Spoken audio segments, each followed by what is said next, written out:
The Colts back catcher, the unconventional left-handed thrower going with the lefty-lefty, but I mean, whatever works when you're the catcher, and he has nailed a guy as well.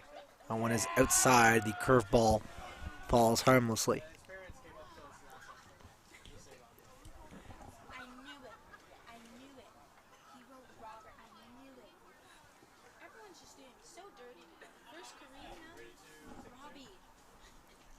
Here's the pitch. Swing and a miss. That's a fastball down in the zone. Cam moves to 1-2. If the bottom of the order can get 2 out of the 3 of them on base here, set the top up, set the sluggers up perfectly to do damage to George Brown. That one's fouled off. Bottom of the 6th here. Wagenhofer looking a little worse for the wear after that one. That one was fouled off and might have caught him on the hand or something. Appears to be okay nonetheless. As we mentioned, the score 4-2 for the Colts. They had a huge inning last time up. Now with a runner on first and none away, they're looking to expand the lead.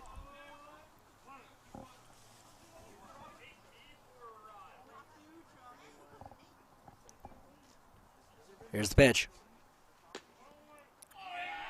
That's a ball away. It almost looked like an ephus pitch there. That thing wasn't moving at any particular clip. I'm not sure what that, I think, was it a curveball? It looked like a curveball to me, but nevertheless, it doesn't matter much because it was away and, well, didn't get the called strike. Here's the pitch. Swing and a miss. Salerno goes down swinging. And there's one away. Coming up to bat, number 1, Cameron James. So the center fielder, Cameron James, will take his hacks before the Colts turn it over to the top of the lineup. James with a couple of singles so far in the ball game. He has been a big problem for the Huskies at the bottom of that lineup. Here's the pitch. That's a ball.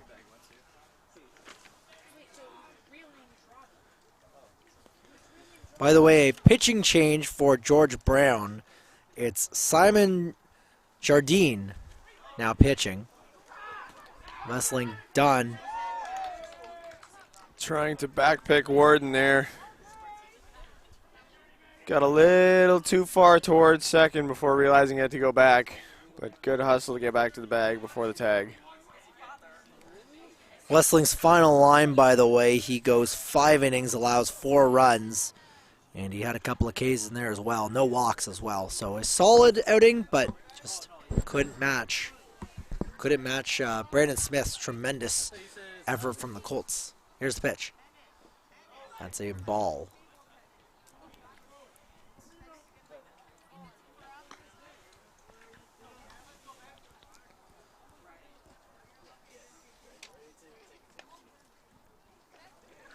George Brown hoping their reliever can provide some relief, which I guess is why they're called what they're called. But not what they're looking for there. Struggling to start the inning here with the first 2 batters getting on base. Pardon me. 2 of the first 3. 2 of the first 3. That's the word. That's the sentence I was looking for. Well, pair of runners on, and in steps Owen Nichols. He had a fielder's choice his last at bat and eventually came around to score. He also had a single earlier in the ball game, though he was stranded at second. Nichols in his 4th AB looking to do some damage. That one is hit pretty well, but pretty well foul. Cam moves to 0-1. Slicing away from the first baseman, trying to go opposite field. With a runner in scoring position in Zach Warden and Cameron on first.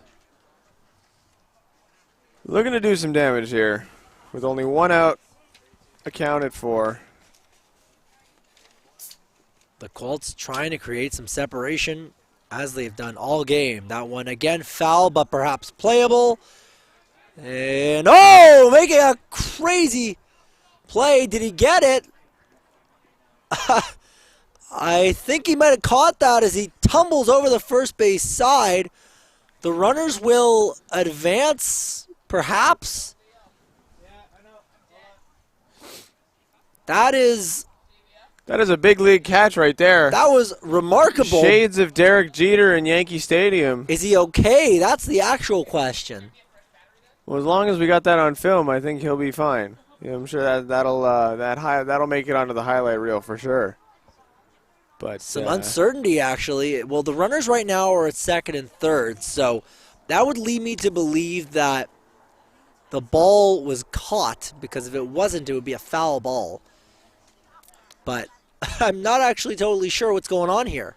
Well, I think you're allowed to advance on a tag up, right? So I think the ump gave them the benefit of the doubt that they would have made it to the base on the tag out and then stopped the damage. No, that's not quite it. This is quite interesting. I'm not totally sure. I think we're going to get perhaps some clarity in a moment. But I mean, the initial play there, that was crazy. Flipped over the fence behind first base.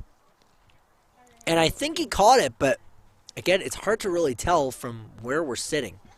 But that was something out of a major league playbook. That was crazy. But I think perhaps maybe an injury. It's hard to tell from this angle.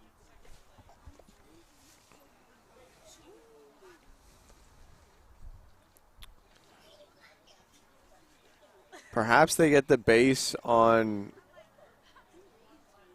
the ball going out of bounds off of a player. Is that a possibility? That's what it would be. But I guess the question is what the ultimate ruling is. And I think at this point it's more about the health of the first baseman. That is the leadoff hitter. That is the Husky leadoff hitter Robert Vavarustos, getting some claps, so hopefully he's okay. But it's hard to tell. Again, can't reiterate that enough. This is hopefully nothing too serious. The fence is here in Ajax. For those of you that don't have a great view, they're almost waist high. Not sure if that's for the purposes of making plays over the fence a possibility or what the thinking behind that was. But doesn't bode well for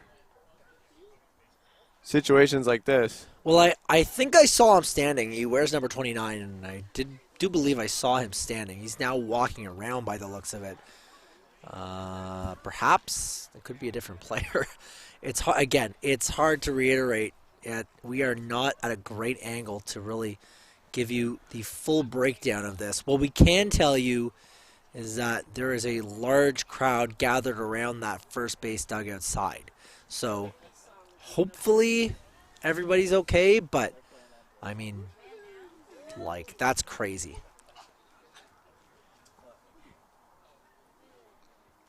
And on that note, crowd seeing George Brown taking the field again. Yeah, the crowd dissipating again, really hard to tell. We'll be back just shortly, and we'll have some further updates for you. Score again remains 4-2.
Coming up to bat, number 22, Shoya Hase. So we are back here. The call it unofficial ruling there is the out is recorded on a remarkable play, but the ball perhaps drops, so the runners advance on a ball out of play. All, very complicated, really no other way to put it. As for Vavaroussos himself, it appears he has left the ball game, still perhaps receiving some attention. That's a ball. At the plate now is Shoya Hase, who had that, I believe it was a two RBI double in the last inning for the Colts, sparking the comeback for Centennial. Looking to do more damage here with two runners in scoring position yet again. That one's in there, and it is another called strike.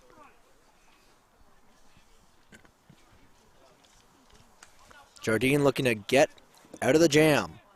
There are two away with two runners in scoring position. The pitch. Strike two. Count even at 2-2.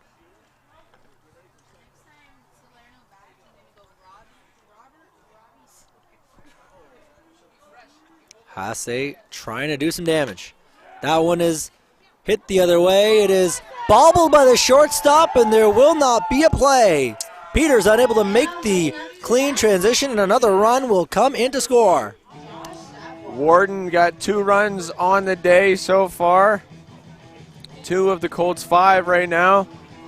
Hase doing what Hase does best. 3rd RBI on the night for him. 2nd hit. Not too shabby. That's a nice knock for Hase, and it gives the Colts a little bit of insurance, as now into the box steps Josh Savoy. The first pitch is bounced in there, gets away, and James is going to score without a throw. And the Colts lead expands. It's now 6-2. Good heads-up running by Cameron Smith to, pardon me, that's Cameron James, my apologies, to have the heads-up to run on that pass ball, but it seems there's yet another injury, but this time to the umpire. Not sure what happened there. May have been in the attempt to get out of the way of the play at the plate. Again, not totally clear. A lot of stuff happening. This inning has been busy, to put it lightly. Well, the Colts put a second run across the board, will allow the umpire to get his wherewithal. Again, the score, it's 6-2 for the Colts. You're watching Colts baseball on OCAA.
Everything seems to be back in working order as the ump is back on his feet.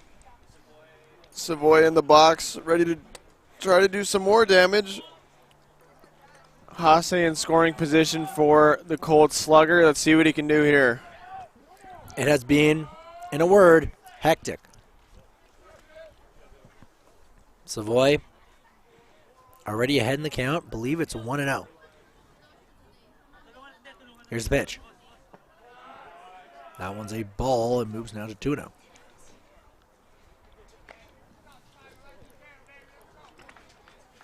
Yeah, these last two innings have been crazy. I really They've don't know been what. crazy, to say the least, yeah. Pitcher turns. The tag, though, not in time. They've been crazy. They've been lengthy. They've been, You know what word you're missing? I don't know, what word? They've been cold. Cold. The pitch.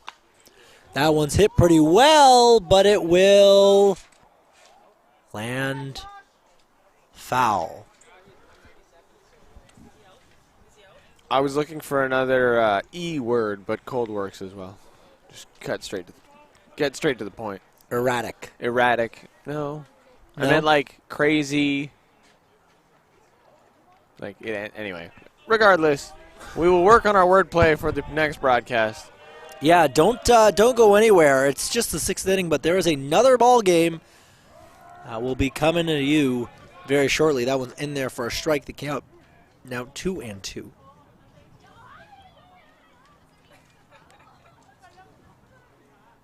Here's the pitch.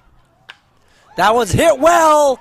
It is going to be dropped. It'll fall. Oh, it'll be caught. And that will end the inning. So the Colts push across another pair of runs. We're headed to the seventh inning.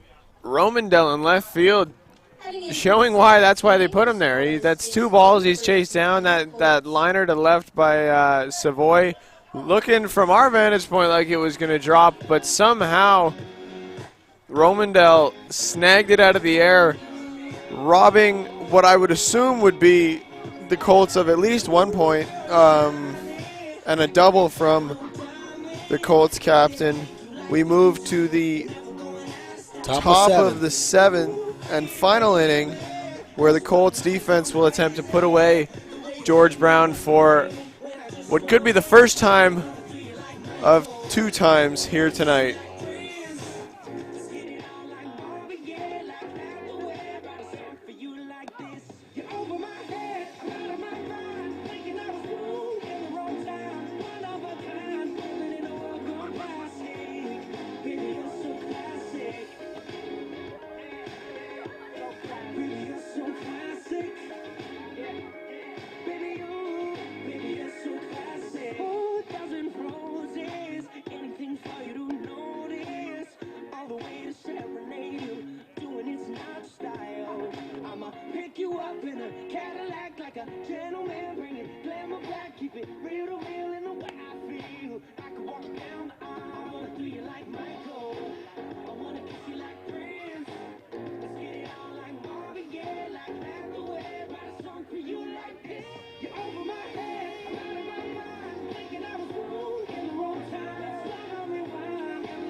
So we head now to the top of the seventh inning. We have a pinch hit situation here as Robert Vavarousos, as we mentioned, out of the game. He's being pinch hit for by Daniel Ferris. The Georgetown product takes strike one.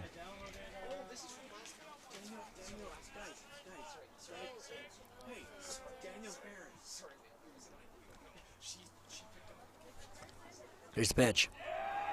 That's in there for strike two.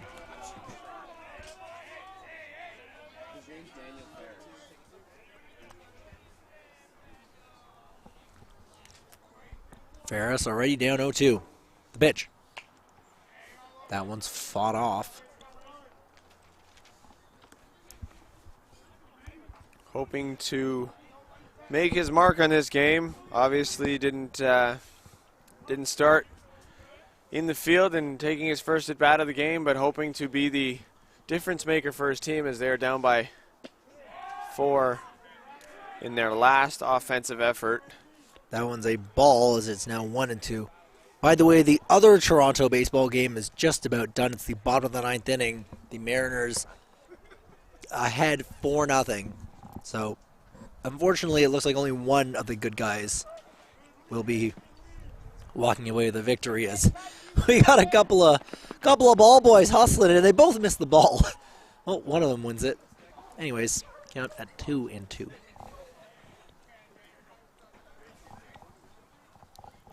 Little friendly competition on the sideline there. It's a good sign. It means that they're in a good headspace because given how this game started, it was not ideal. That one's fouled off again. Count remains 2-2. Ferris listed as a catcher infielder, so plenty of versatility from the 5'6" Georgetown native. Call him somewhat diminutive, at least relative to the other first baseman, Robert Vavarutsos. That one is inside. It's now 3-2. The Colts are definitely going to look for their ace to do what he does best here in the dying innings of that one's hit towards the second baseman. The throw on to first is in time. Good recovery by the second baseman to keep the ball in front of him, gather himself, and make the throw. After a bobble like that, a lot of guys would probably give up on the play, but credit to him for sticking through it and recording that out for his team. So up now steps Jared Lupton. In his previous at-bats, he had a single, popped out to second, and grounded out to the third baseman unassisted.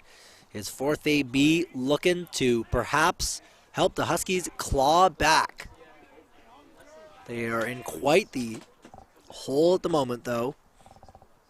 The score is 6-2. Here's the pitch.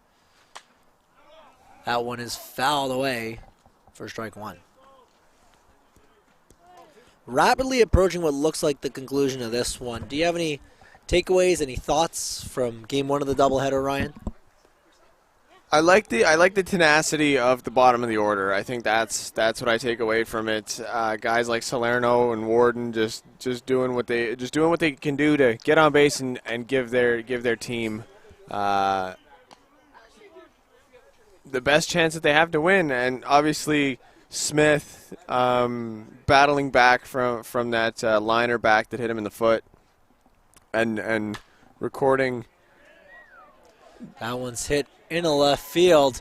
Coming on, though, is the left fielder for the Colts, Hasse. He'll make the play, and there's two down. Smith being able to come back from that incident early on in the game and doing what he's done and keeping his team in it, not surrendering any runs since the injury or the incident rather. Really shows the tenacity of this entire team, to be frank, and I think that's what's impressed me the most. Yeah, I think Smith's just shown once again why he is one of that 1-2 monster that is the top of the Colts rotation. As in steps the perhaps final batter of the ball game, Brady Wagenhofer. That one's a ball. If there's anybody you want up with 2 outs, it's this guy here. It is this guy, but nobody on base, so hard to hit a grand slam with nobody on. But again, Wagenhofer certainly the guy you want when you're trying to extend the ball game. 2 outs here in the top of the 7th. The Colts 1 out away from picking up their 10th win of the season as that one's in there for a called strike one. With the win, the Colts would move to 10-3. Although again, there is some time before we can make any declarative statements. But as has been reiterated before, that would be the benchmark for the Colts all time. The first time they would ever be a double-digit win team, as that one's inside and Wagenhofer needs to back off a little bit.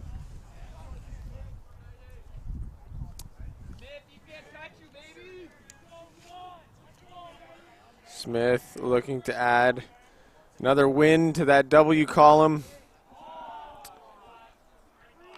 And it's looking pretty good here. Things would have to go drastically awry for that not to occur. Well, that's why they say you got to get 21 outs. Here's the 3-1. That one's hit well, but fielded by the Colts shortstop. The throw on a Warden, and the ball game is over. So the Centennial Colts take the first half of the doubleheader.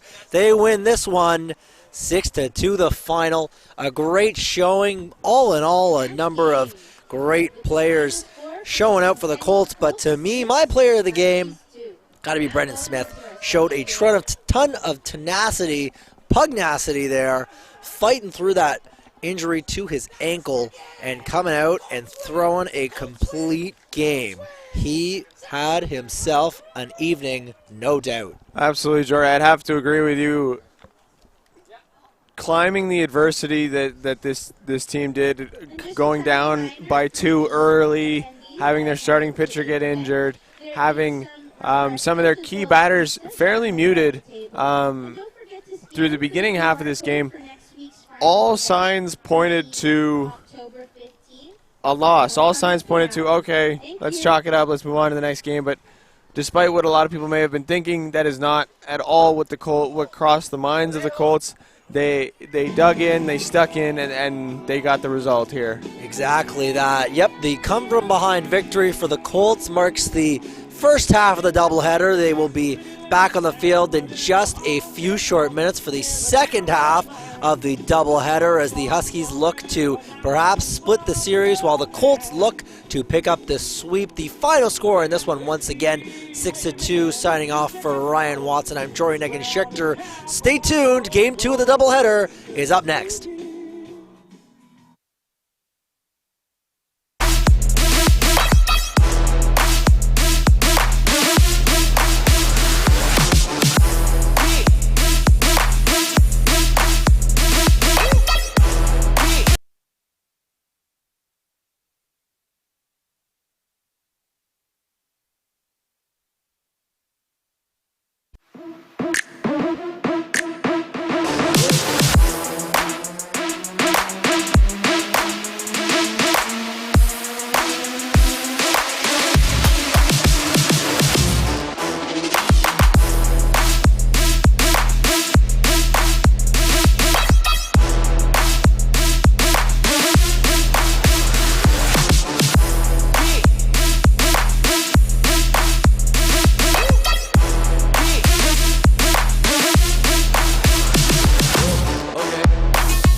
Ladies and gentlemen, welcome back to Centennial Colts Baseball on OCAA Live. I'm Jory Negan-Schechter, joined as always by my color analyst, Ryan Watson.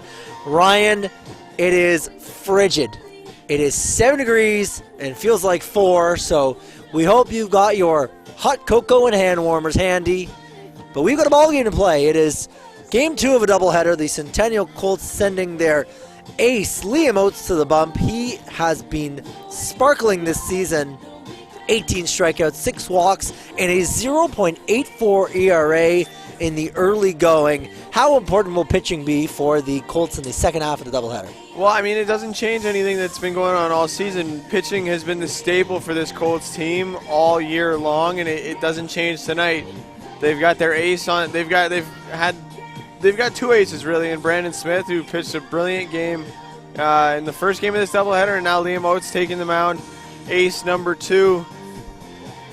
Pitching is the identity of the Colts, really, and it's what they use to win. It's their best tool in their bat belt, and Liam Oates is definitely gonna need to give them a good showing here tonight. Liam Oates, no doubt a superstar on the bump. He had a no-hitter earlier this year. He'll be looking to dazzle and befuddle the Huskies hitters as we get set for the second half of the doubleheader, the lineup for the visiting Huskies. We've got Kyle Bandera leading off, then it's Jarrett Lupton, then Brady Wagenhauer, then Carlos Acosta, then Brandon Nolet, he's new, he's in left field. Then we've got Daniel Ferris, Brendan Tremblay, Christopher Peters, and Noah McDonald to round things out as the first pitch is in there outside, and we are underway for Game 2 of this double dip between the Colts and the George Brown Huskies. Thank you very much for joining us. You are surely in for a doozy.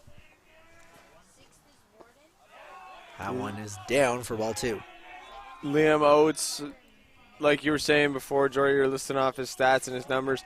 His numbers are crazy. A below 1 ERA with the amount of innings that he's thrown.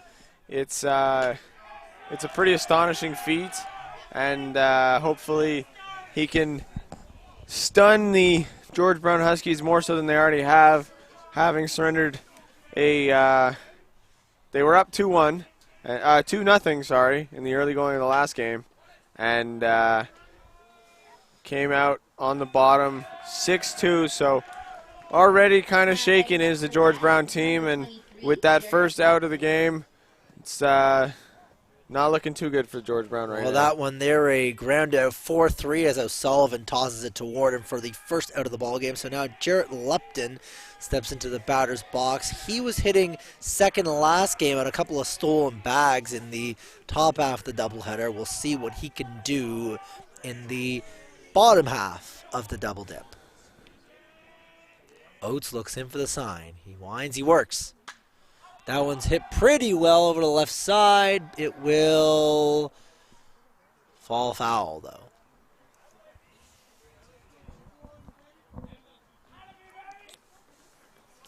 Oates, as we mentioned in our broadcast a couple of weeks ago, the king of the balanced breakfast. We'll see if he can serve up some hearty grains in this one, though.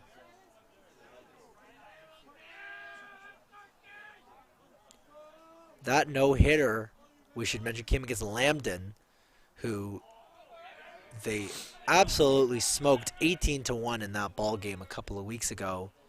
But Lambden, who was winless coming into that two-game set, actually won their first game of the season against the Colts. But since then, the Colts have been cruising. That's a foul ball over to the left side, wide of the third base bag. Good battle being put up by the George Brown hitter in the number 2 spot, trying to test Oates early, get a feel for him, give his team a chance to see the pitcher a little more before they come up to bat. Definitely a useful at bat here, regardless of the outcome. That one's speared by Oates, who will flip it underhanded to Warden for out number 2. That is some athleticism. Brady Wagenhofer. So Brady Wagenhofer now stepping into the box. Wagenhofer, for all of the power he's demonstrated throughout the season with the George Brown Huskies, was kept relatively silent. He went just 0 for 3 with a walk. Certainly not his most astonishing of games. And as we mentioned in the first half, he is among the most dangerous hitters in the entire OCAA, as that one is in there for strike 1. Let's see if the woes of the previous game carry over into this one. Obviously, like you were saying, not his best outing, but what makes a good hitter is their ability to bounce back, and there is no question that he is a good hitter. So let's see if he can make something this at bat here. Baseball is a game of streaks, and although the season is much shorter than a traditional baseball season, the roughly 18 games that each team plays, as that one's a ball in the dirt, the roughly 18 games that the teams in the OCAA play, you certainly can start to get a feel. There's certainly the highs and lows of a regular season, so would expect Wagenhofer to ideally, in his case, turn it around here. Here's the pitch. That one's hit pretty well. It will split the right fielder and center fielder, although it is fielded cleanly by Akiyama. He will get it in. And the first hit of the doubleheader is for Wagenhofer as the Huskies notch their first hit of the ball game. Good piece of hitting there from Wagenhofer. His first hit in 5 plate appearances. So into the box now steps the right fielder Carlos Acosta. The other interesting thing to note is that you don't get a lot of time to learn your opposing team, right? You only play each team in one doubleheader. So it's hard to get a feel for opposing pitchers, especially when they're of the caliber of Oates and Smith, in one night. You know, having only ever seen them once, you only get a couple times around the batting order to get used to these guys. And it's definitely a tall task to ask for a lot of these athletes. Especially when Oates is throwing gas like that as he blows one right past Acosta there. He can light up the radar gun with the best of them in the OCAA, and those strikeout numbers speak to his ability to do so. Swing and a miss there on a beautiful breaking ball to end the inning. So just like that, just the one hit for Wagenhofer and nothing more. We'll head to the bottom of the first inning. The Colts get their shot. It's still 0-0.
Leading up to bat for your Colts, number 7, Owen Nichols.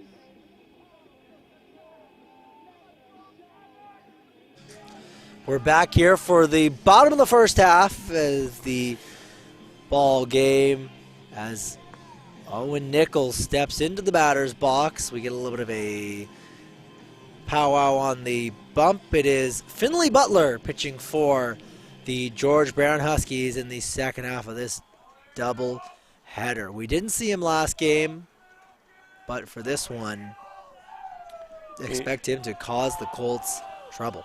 You know, traditionally Butlers are known for serving up some pretty tasty things. So we'll see if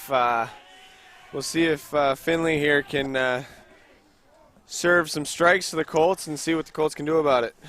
Couldn't have said it better myself, as that one is blown past Nichols, the leadoff hitter, for strike one. Here's the pitch. That one is outside and moves now to 1-1.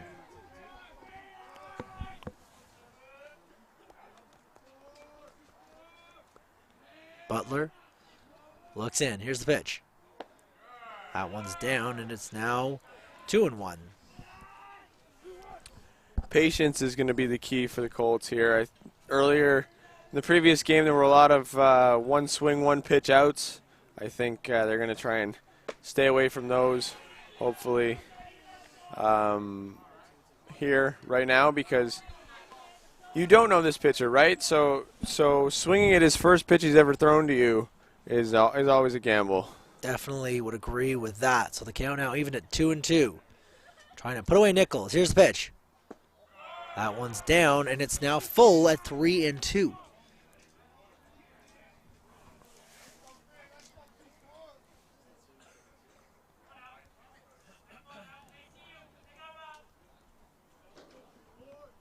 Butler again, the payoff pitch. Here it comes. Fouled off. Way to protect the plate there. The Colts have shown no shortage of tenacity at the plate in the previous game, and obviously the very early going of this one. Protecting the plate when need be. Some double-digit pitch at bats at times. They definitely will go down swinging, as they say. And we'll get more into that Bulldog mentality as that one's driven out into the left center gap. It'll fall.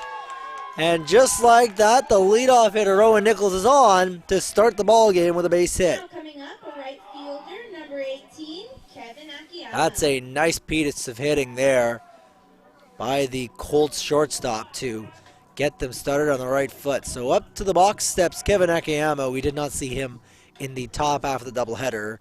He's getting his first action of the afternoon/evening. A little bit more on Finley Butler, as that one is in there for strike one. Butler with an 8.69 ERA, a not so nice number, but he knows how to rack up the strikeouts with the best of them. He's got 14 Ks and 9 2/3 for a 10.14 K per 9. He has big swing and miss stuff, and we've seen that already, I think, in some respects. He's got some nice velo. Yeah, absolutely. Obviously, you see the velocity coming off the... What a lot of people don't know is that exit velocity off a bat is largely in part to do with the speed of the ball coming in, and that shot to right center field there by Nichols just shows the pace of Finley Butler right there. Got him there as he gets Akiyama to go down looking. And just as we were talking about the punch out, a big part of Butler's game, gets the first out of the inning. So up now steps the hero of our previous game. That would be Shoya Hase in the top half of the doubleheader. He had a handful of RBIs. And he hits a nice ball there. It'll fall. Rounding second now is Nichols, and he will coast in a third. And a big base knock there by Shoya Hase puts runners on the corners with just one away.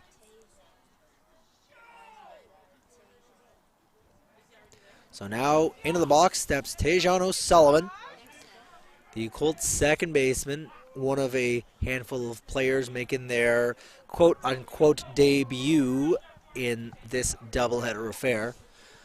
O'Sullivan definitely not the most imposing of figures, but has the requisite power as off goes Shoya Hase, and he will get into second without a throw. But O'Sullivan, not your typical cleanup hitter, but he can swing with the best of them. Yeah, I mean, you'd be hard-pressed to find someone in this Colts lineup that can't deliver when they need to. I mean, yes, like you were saying, baseball is a sport of streaks, but every one of these guys can hit, and not somebody we typically see in the cleanup spot, but hey, why not? Give him a shot. You're facing a pitcher who has a pretty not-so-great ERA. Why not give him a chance? Runners in scoring position right now, second and third, one out. Here's where he proves why he's in that cleanup spot. Exactly that. Couldn't have put it better myself. He's a guy that if he can string together a nice base hit here, it'd be pretty helpful for the team. Here's the pitch. Swing and a miss there on a pitch that gets all the way to the backstop. And some great hustle from the ball boy there. You know, was watching back to our previous broadcast together, and the Colts do not joke around when it comes to show and hustle with the Bat Boys. No, absolutely not. That's a nice base knock. It will fall One run is in. A second run will score. It's a 2 RBI single for Tijon O'Sullivan, and the Colts are on the board. They take the lead. It's 2-0. Number 34, Brandon Turner. Brandon Turner's walk-up song right now, ladies and gentlemen, is God's Country by Blake Shelton, but it's starting to look like Colts country here as they're up 2-0 early in the first inning of this second half of the doubleheader against George Brown. That one's in there for a strike to Brandon Turner, the third baseman, as he falls behind 0-1. The Colts sticks look like they made it up early here after a bit of a slower start to the previous game, as that one is in the dirt, gets past the catcher, and that will allow O'Sullivan to move up to second base as he advances 90 feet. Let's not forget, Jory, we're excited about the 2-0 lead, but guess who had a 2-0 lead in the last game and did not come out with the W? You took the words right out of my mouth. This one's still very early. We're just in the bottom of the first inning, so plenty of time for this one to go either way, but the Colts a nice early lead. That one is high for a ball.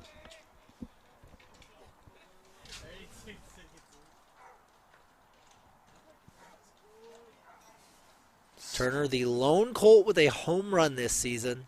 He is arguably the Colts' best hitter as he fouls that one off for strike 2. He is another guy in a long list of Colts that can swing it. And it's not like the Colts are an offensively lethal team, but it's nice to have those big bats when you need them. Like I was saying before, it's good to get into your groove later in the season. You know, we may have jumped to a couple conclusions after our first broadcast there that you referenced, but it seems like these bats are going on all cylinders from almost everybody, if not everybody. And it's good that October baseball is when it's happening. Exactly that. Colts, on their 14th game of the season, they have just 4 games remaining in the regular season as Turner draws the walk on a good at-bat. First baser 61, Zach Warden. So now Zach Warden will step into the batter's box, the friend of the program. Big Bird, a big chance here with 2 runners on as we get a bit of a mound meeting here in just the first inning. This is not how I would imagine the Huskies envision this going. No, not at all, but good for Warden. He came to me after the first game and asked for a slight walk-up song change request. It seemed as though we may have had the wrong version, and that was what he was blaming his couple poor plate performances on, but he's got time to listen to the good one now. Baseball players, creatures of habit. Creatures of habit. He got 1 hit, scored 2 runs. Let's see if he can keep the good fortune going with the right song. He's looking for a base knock to the honky-tonk. We'll see if Warden can do just that. Here's the first pitch. It is in there for strike 1.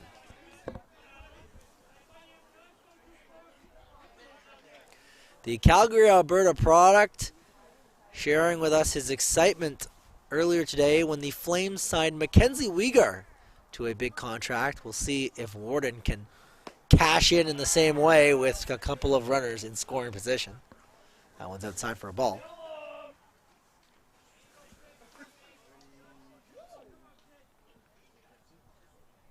First year with the team.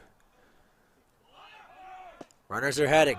And the ball will slip out of the catcher Ferris's hand, which will allow the runners to advance 90 feet without a throw. And now there's runners on second and third with, again, just 1 away. This one going from bad to worse for Finley Butler, who himself has had an up and down season. Got him looking. Warden goes down on strikes for the second of the inning. Ball right at the knees there. Not much you can do about that one. That's a tough one. Almost a 50-50 shot, striker ball, depending on the umpire. So Carter Minnick Stepping into the batter's box. First pitch is inside for ball one.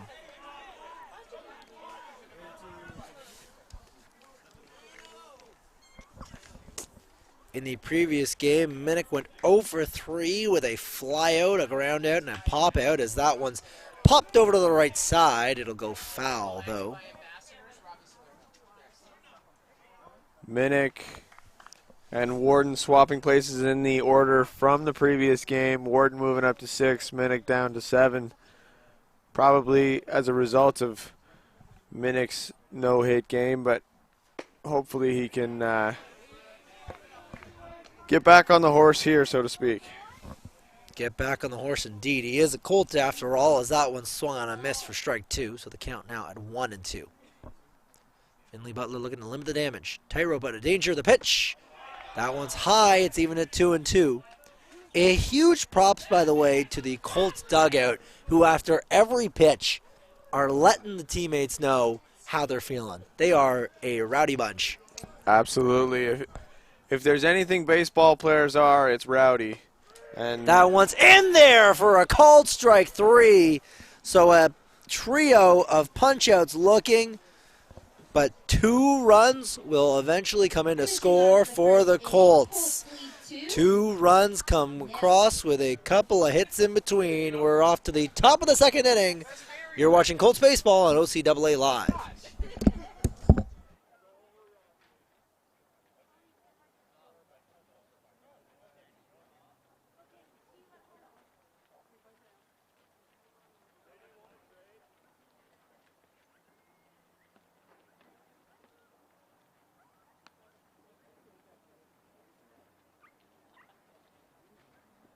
We'd also like to remind all Colts family, alumni, and staffs, as well as friends, to please enjoy the refreshments complimented by the Centennial College Alumni Association.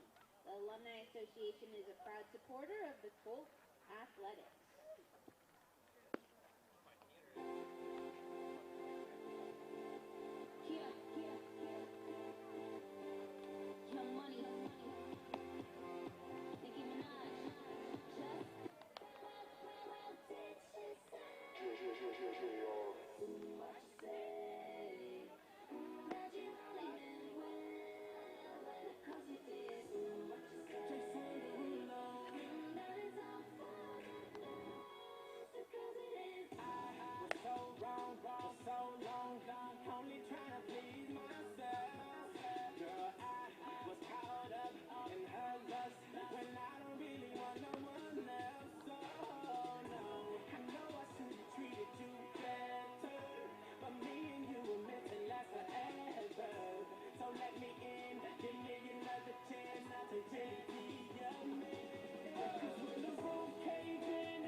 We're back here for the top of the second inning as Brendan Nolet steps into the batter's box.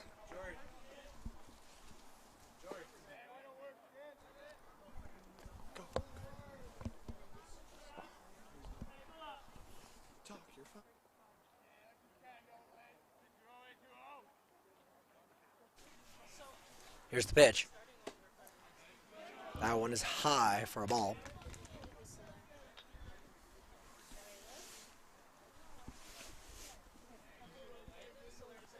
Colts baseball on OCAA Live. We hope you're enjoying your evening with us. That one's in there for a strike.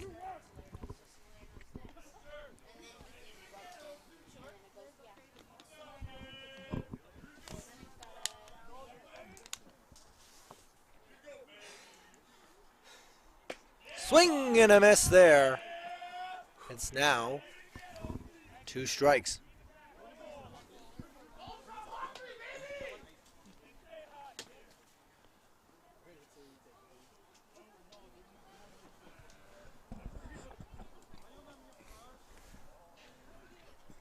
Pitcher's count, that one's hit way up in the air and foul away.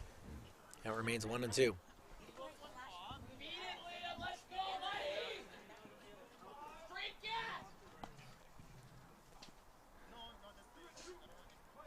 The fans getting into this one, pardon me. Trying to hype up the Colts starting pitcher. Telling him to, I believe, throw gas, if I'm quoting said fan correctly. Well, that looks like it's exactly what he's doing, as a swing and a miss there for his second punch out of the game. And there's one away.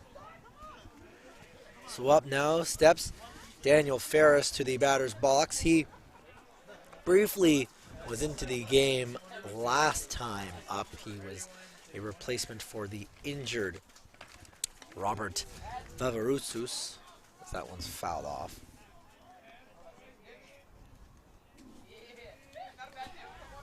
Ferris did not reach in his lone AB. He popped out to the first baseman, Warden. He's looking to make more of an impression in this ball game, as that one is hit pretty well. It will fall in front of the center fielder, Munnick, and he will reach with his first base knock. Now coming up for bat, number 25, Brendan Tremblay. So Brendan Tremblay now stepping up, the first baseman who was the designated hitter in the previous ball game.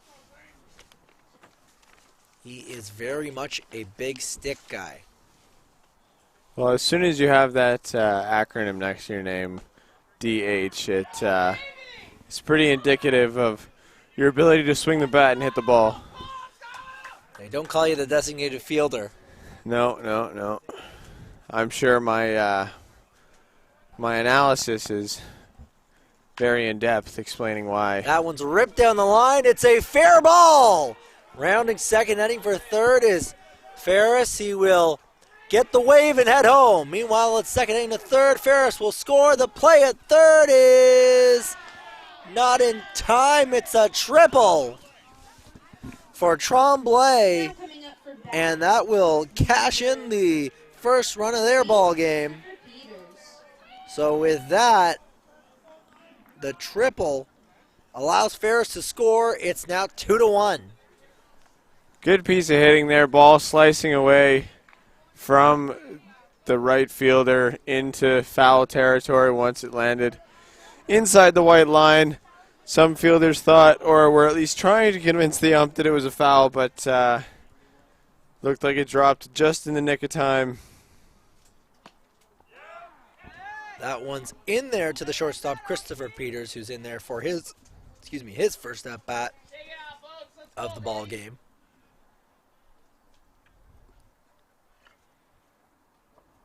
Oates, here's the pitch. That one in the dirt, but nothing doing with Tremblay.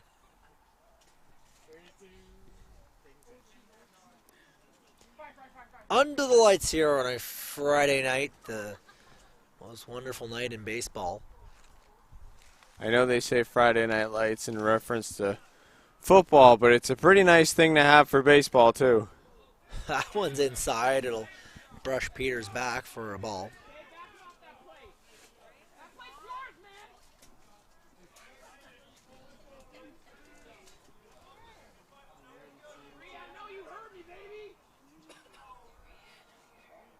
Batters getting heckled slightly here Here's the pitch. in That Ajax. one's hit up the middle. Fielded nicely by the shortstop, Nichols, who makes the play. Now batting for the Huskies, And number with that, 5, there Noah is McDonald. 2 down.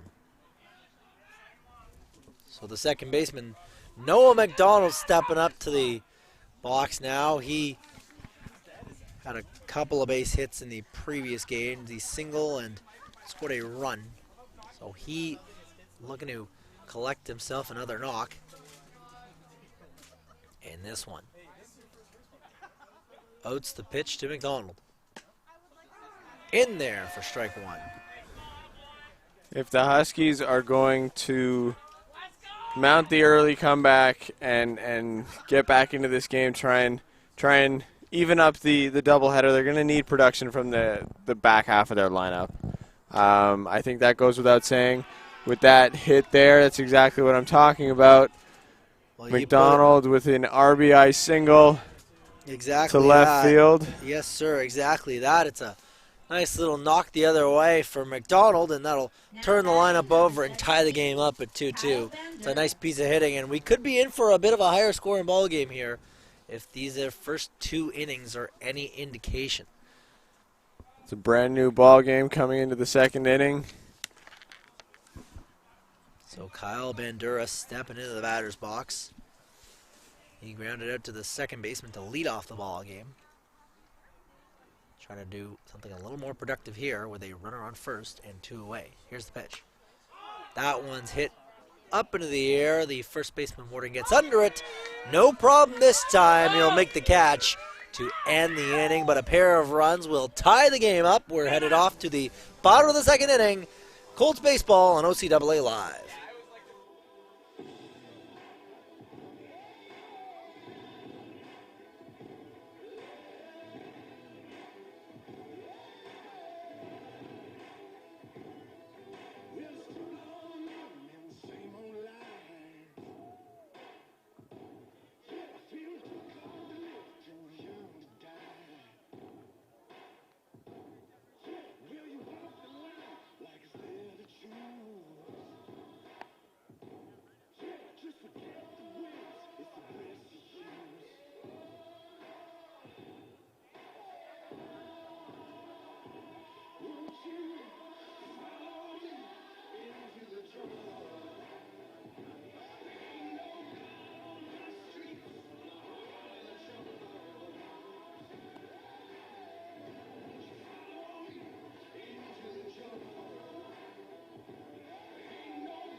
Coming up to bat, your catcher for the Colts, number 21, Robbie Salerno.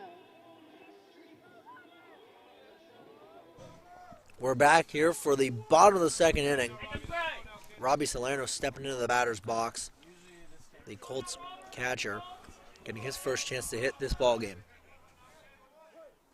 Also moving up in the lineup, Blake Warden. Previously batting ninth as he fouls that one back.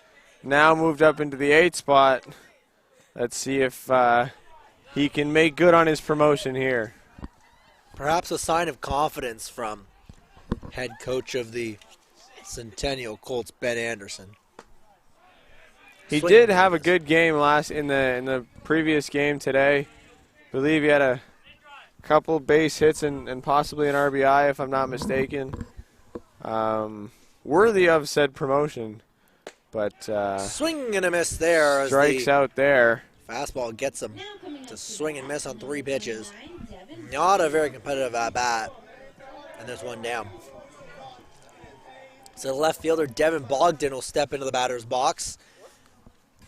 Bogdan, another one of those players that was not present in the first half of the doubleheader.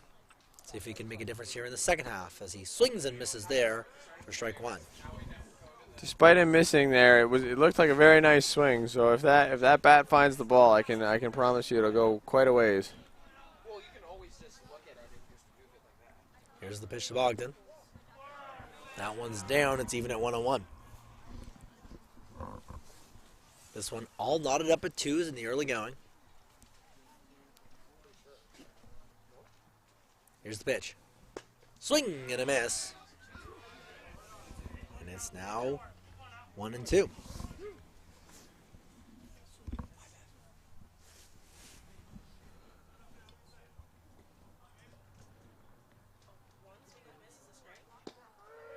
In there for strike 3 called.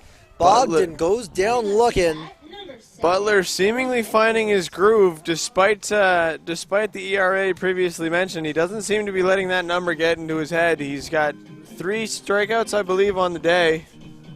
He's got 5 strikeouts on the day. My bad. Look at him go. It's only the third, bottom of the second. No, he's been dealing. And he's been serving up, so to speak. Well, I mean, the last 4 batters he's faced, he struck out Warden, he struck out Minnick, he struck out Salerno, and he struck out Bogdan. So Owen Nichols getting his second AB, looking to reverse the team's fortunes. He had a hit to start the game and eventually scored. So looking to do more of the same and get the Colts out of this little funk they've found themselves in towards the bottom of their lineup. Here's the pitch. That's a ball down. It's now 1-1. Yeah, strikeouts, as we mentioned, never an issue for Butler. He doesn't average. He has a 10.14 K per 9 rate. So he can, put him away with the best of them. But I think it's more indicative of his command. He sometimes has his own issues, I think, finding these strike zones. So it's a matter of laying off the bad pitches and making contact with the good ones. With a K per 10 with a K per 9, pardon me, as high as that, you'd think that must be his ability to mix pitches between his fastball and his breaking ball, confusing the batters, getting them to swing on things they think are fastballs and having them fall off the table. That would be my explanation for such a successful strikeout rate there for him. Yeah, I would definitely agree. We've seen the fastball. It's got a lot of zip to it. Hasn't flashed too much in the way of other stuff as he strikes out the side, setting down Nichols, swinging. 1, 2, 3, go the Colts swinging. We head to the top of the third. It's 2-2.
Number 23, Jarrett Lupton. Jarrett Lupton stepping up to the batter's box for the George Brown Huskies as we get set for the top of the third inning. Lupton grounded out to the pitcher in his first AB. He'll square a bunt and will be fouled off. We saw Lupton do that last time. That ball rolls underneath the fence, much to the dismay of the Colts ball boy. Now 0-1. The effort of the Colts ball boy, who I'm fairly certain is one of their senior players. He takes his job very seriously, and when it's interrupted, he does not like it. Exactly. Well, on seniors night, it is all about the seniors. And that senior having a good time. Here's the 1-1. Foul off, and now it's 1-2. I'm interested by Lupton, I was going to say, Lupton scoring a bunt earlier. This guy clearly trying to use his speed to his advantage. What were you going to say? Well, he's often leading off the inning, right? This is the second time now, I believe. I could be wrong, but when you're leading off an inning, I'm a fan of the bunt. I know that's an unpopular opinion, but if you can use it to your advantage, why not? It's playing a hole in the defense, which if you do it in the outfield, no one has a problem with it. But you do it in the infield, and all of a sudden everybody says that, oh, you can't hit. I don't necessarily subscribe to that opinion. I agree with if you can bunt. You know, as a wise philosopher once said by the name of Alex Rodriguez, bunting is good, or something to that effect. I don't necessarily subscribe to that, but what can I say? A modern-day Alex Rodriguez I on think the mic. in a game like baseball, As that one's driven out to center field. That's hit pretty well. Ranging in is the center fielder. And that'll be Monick who will make the grab for the first out. Continue. in a game like baseball, you can never have too many tools in your belt. And that goes for defensively, that goes for offense. You can never have too many things that you can do well. And that's just a general rule for life. If you can do a lot of things well, then what's stopping you from doing them? And bunting for me is one of those things.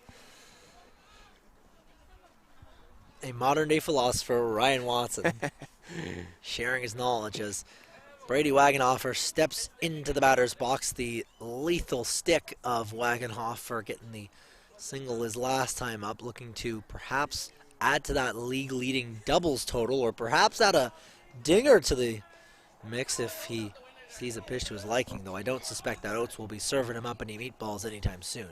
Here's the 1-0. That one's in there for a strike. Count now 1-1.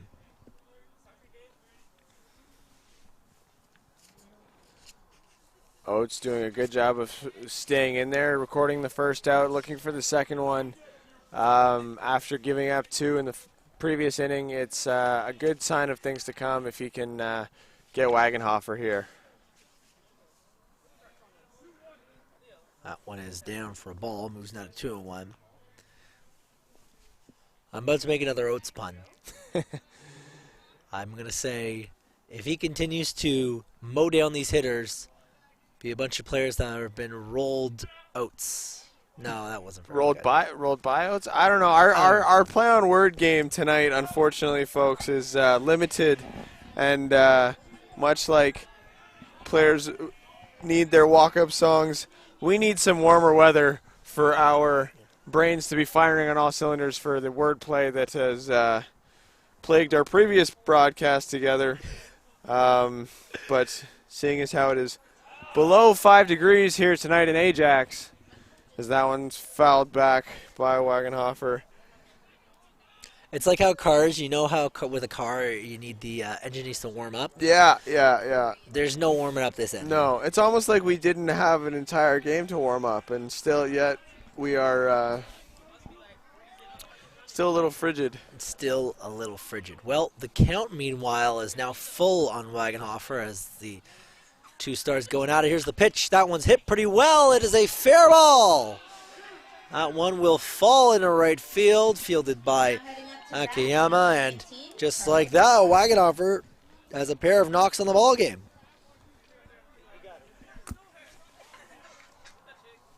I'm starting to think this might be the first time we might ever have been plagued by the announcer's curse, as we were talking not badly about some of these guys, but we were questioning some of their performances in the previous games, and it's almost as if they can hear us, and they're telling us, hey there, guys, my bat still works. Well, I guess for Wagenhofer, the bat looks like it still works. Speaking of bat working, that might be a broken bat, fielded by the second baseman O'Sullivan. He'll flip on a first. It is in time. And just like that, there's 2 down. Meanwhile, Wagenhofer will move up to second. So Brendan Nolet stepping in. He's struck out in his last at bat. One of 2 victims to go down via the K Time called by the batter.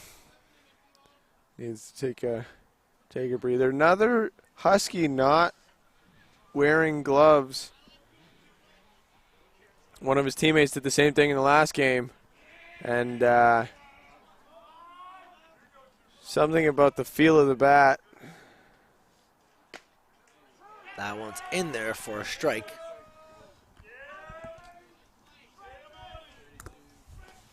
I don't think I could ever play without gloves, especially in this weather.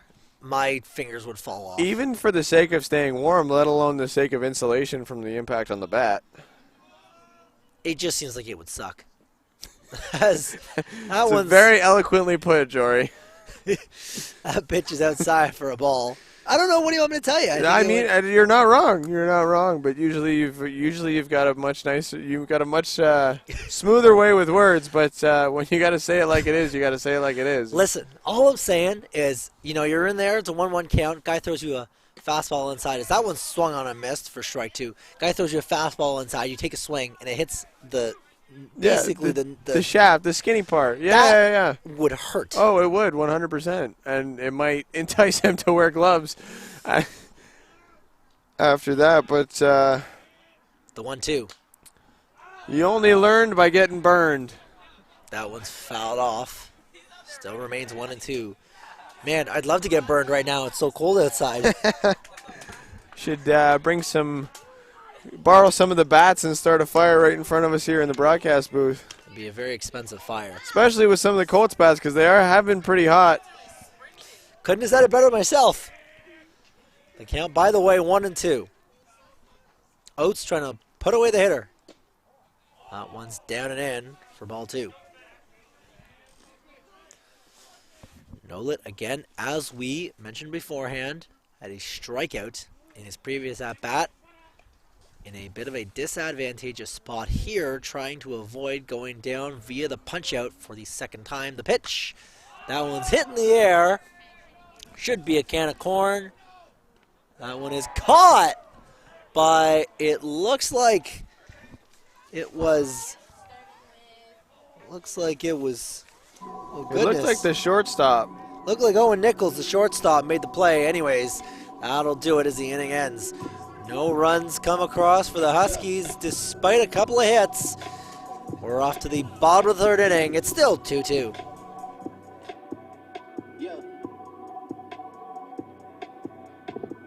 Leave me out the comments, leave me out the nonsense. Speaking out of context, people need some content. Trying to keep up, this not a contest. Whipping bands concept, heaven sent, God sent. At least that's what my mom says. Proof is in the progress. Money's not an object. Busy than I'm.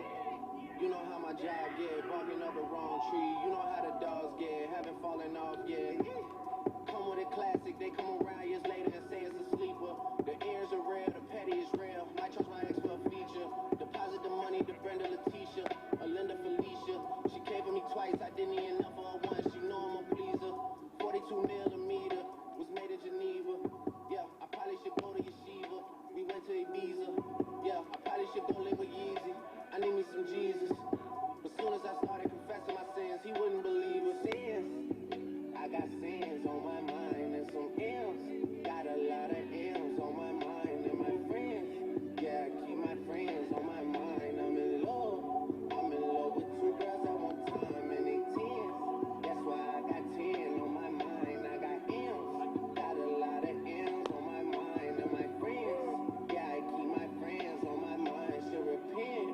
I need me some Jesus in my life. Amen. From the 4, but I love me a 3. D on my delete, she my little secret. You trying to dish me to blow up, I peep it. I can't respond, we just go at your people. If I left some rats on the bed, you can keep it. In deeper and deeper, I dig it. My shovel won't be, and I was broke, had to fix it. A shark in the water, you swim with the little fish. I hit the day, by tomorrow she miss it. I grab her neck, she look up, then I kiss it. I'm not a goat, but I fit it. Now leading off your Colts in the ending of the 3rd, right fielder number 18, Kevin Akiyama. I'm dropping hit after hit, I'm just chilling, but We are back here for the bottom of the 3rd inning as Kevin Akiyama for the Colts leads things off. The Colts right fielder trying to make up for a strikeout look in his last time up as he will hit that one way up in the air. But it will land out of play for strike 1.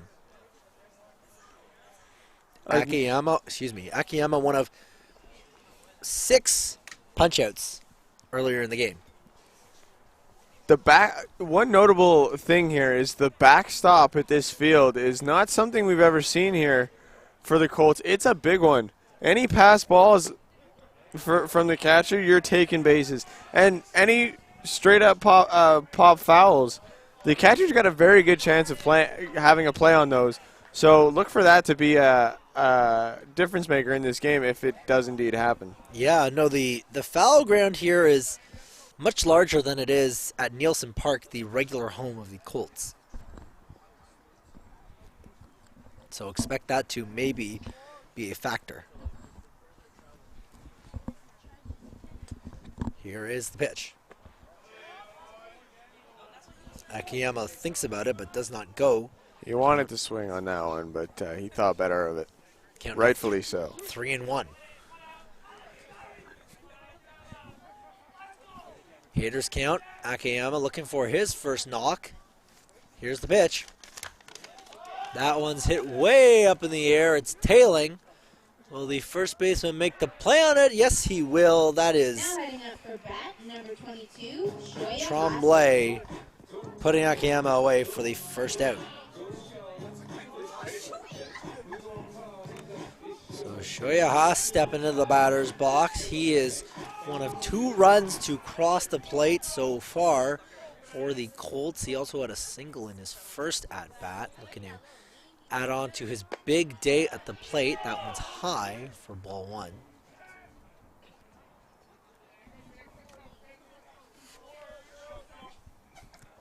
Butler doing a great job of throwing it all around the zone, not sticking to one pitch, not sticking to one spot, going high, going low, and it's reflecting in his strikeout numbers. No, he's definitely working with a lot of stuff. I think he's leaning on the fastball most of the time, as that one's in there for strike 2. He's definitely leaning on the fastball, but, I mean, if you can't hit the heat, then why throw anything else? Yeah, that's true. So now 1-2. Hase behind in the count. Here's the pitch. Down just below the knees. Because it is so cold as a batter, I'm not sure I'd be a little conflicted if he's throwing me heat. It might warm me up a bit, but I'd be striking out too, so I'm not sure which one I'd rather. Presumably, you'd prefer a hit, but who knows? Well, that one's fouled off. You know where I thought you were going to go with that was if he throws me a fastball inside, I'm not swinging at that. That's going to hurt. That's going to hurt a lot. Pause, stop. You're, pardon me there. I wasn't telling you to stop. But yeah, no, I wouldn't be I wouldn't be swinging on inside balls either. Here's the pitch. That's down for ball 3, so the count now full. It would definitely hurt. You risk breaking your bat in this kind of weather too, and unfortunately, these guys aren't getting paid millions and millions of dollars. But I mean, if you can muscle one to the opposite field, why not? I mean, it's a tie game. Get what you can get. Well, I mean, get what you can get indeed. Haas is going to get on there. Haas drawing the full count walk as he induces the base on balls from Finley Butler. So in now steps Tijan O'Sullivan. He had a base knock that drove in a couple runs. Yes, Ryan, the vibes are legit. To be clear, that is not Ryan, Ryan. That is Ryan, a spectator and overseer of Centennial operations here in Ajax. Tijan O'Sullivan trying to advance the runner, but whiffs on that one. That's a big swing and a miss. That's a hardy cut. And he knows a thing or two about hardy cuts because he took a ball the other way and did some damage his last time up. He's looking to do some more damage with the runner on here. That one's outside. It's again a ball.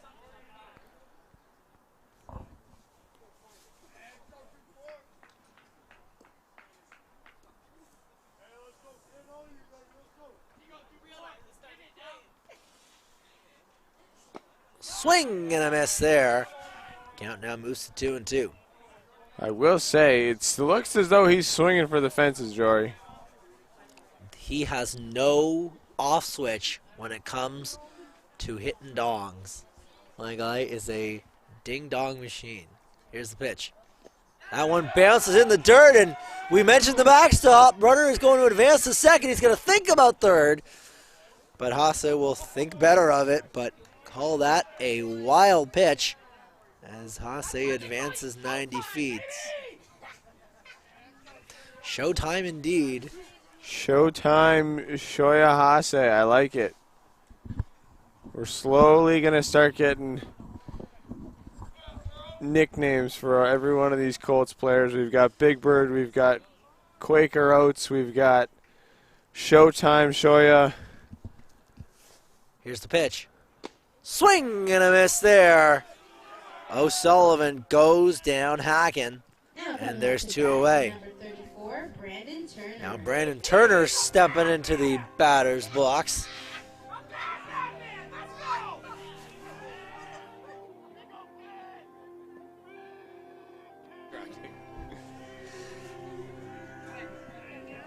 The Colts bench giving it to Turner as they're looking for their slugger to do some damage with a runner in scoring position. Here's the first pitch. In there for strike 1. Turner looking to turn on a ball here. Send it to left field. Score. Showtime if he can. Who currently sits on second. Threatening to score, especially with his speed that he's got in his legs there. Butler, by the way, stepping off and checking on the runner at 2. Here's the pitch. That one's hit a mile high. It will fade out. Foul for strike 2.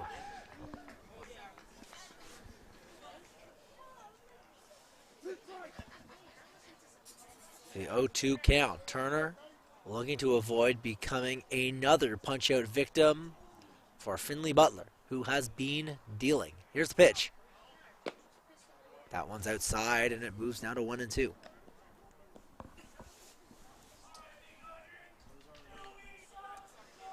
Turner surely looking for something to put in play and do some damage. Here's the pitch. That one fielded nicely by Finley Butler, who will flip it onto first to put away the side. So just the one base on balls, but nothing more. We're still knotted up at 2s. You're watching Colts baseball on OCAA Live.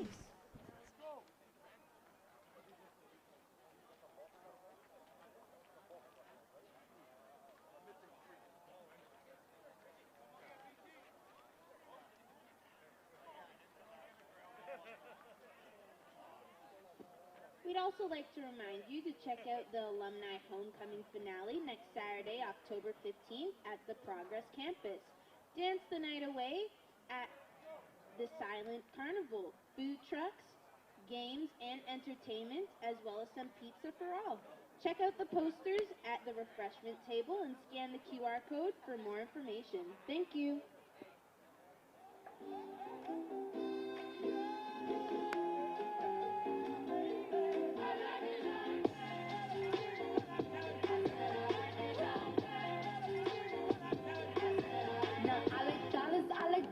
I like stunning, I like shining, I like $1,000,000 deals. Where's my pen? I'm signing. I like those Balenciagas, the ones that look like socks. I like going to the Tula. I put rocks all in my watch. I like texts from my exes when they want a second chance. I like proving wrong. I do what they say I can't. They call me Cardi, Cardi, banging body, spicy mommy, hot tamale, hotter than a Somali. Bird, crow, Ferrari, hop up the stoop, jump in the coupe. Big dip on top of the roof, flexing them as hard as I can. Eating halal, driving the land. So that I'm sorry though. Got my coins like Mario. Yeah, they call me Cardi B. I run this like cardio. I'm district in the jam. Certified, you know I'm gang. Judges up and blood red. coming up to bat for the Huskies, number 8, Daniel Ferris. Daniel Ferris stepping into the batter's box for the Huskies as we begin the top of the 4th inning. This game remains tied at 2 apiece. By the way, if you're enjoying this ball game, we want to thank you very much for tuning in. That one's fouled off. Be sure to check out the Colts socials. Check out at Centennial Colts on Twitter and Colts Athletics on Instagram for everything Colts related. All the Colts info you need at your fingertips. Be sure to give them a follow on Twitter and on Instagram for all the latest on everything Colts. That one's hit pretty well. Fielded by the shortstop. The throw on to first is in time. Great defensive effort there by the shortstop Nichols. And there's one away. Nichols showing great defensive efforts in both games. Previously at second in the first part of this doubleheader, bobbled one, stuck with the play and got it on to first, recording the out. Same thing here on the other side of second base at shortstop. Sticking with the play, not necessarily fielding it cleanly, but getting it over to first in time to get the runner. And after the out's recorded, no one really cares how you got it there. Exactly. Now Braden Tremblay steps into the batter's box. He will foul that one off for strike 1. After a couple of runs in the second inning, Oates has been pretty clean. As that one is in there for strike 2.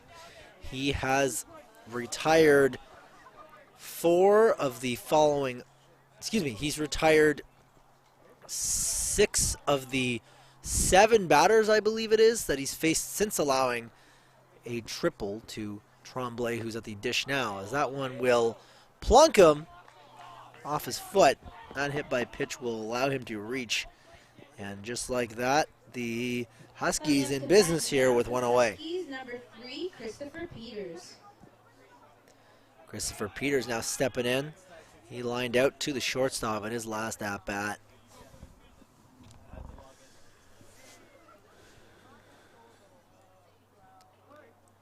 The temperature is continuing to drop.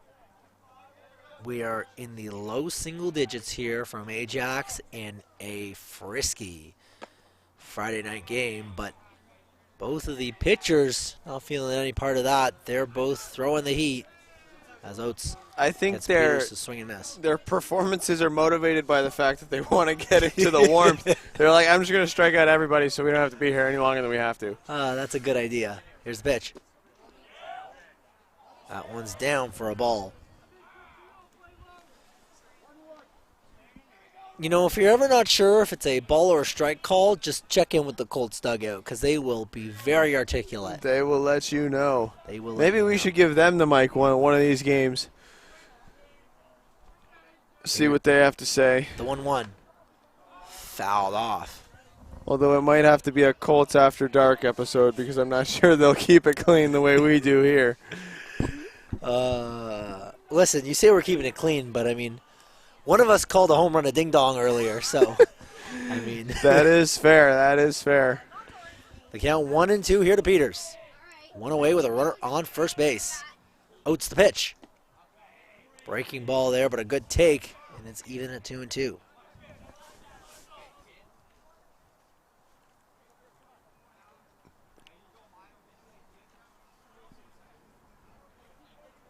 Peters, solid at bat here by the Husky. Got him Gets looking. Punched out with a pitch at the knees. That's a nice pitch there by Oates. He will get Peters looking on a fastball down in the zone, and there's 2 away.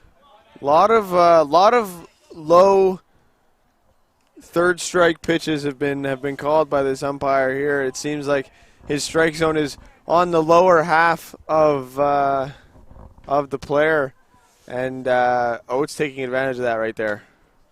So into the box steps Noah McDonald. He'll foul off the first pitch for strike 1.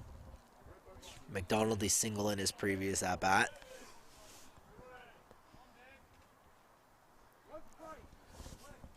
McDonald has been noticeable. He has a couple of hits in this doubleheader affair as he swings and misses there at some heat from Oates, and it is now 0-2.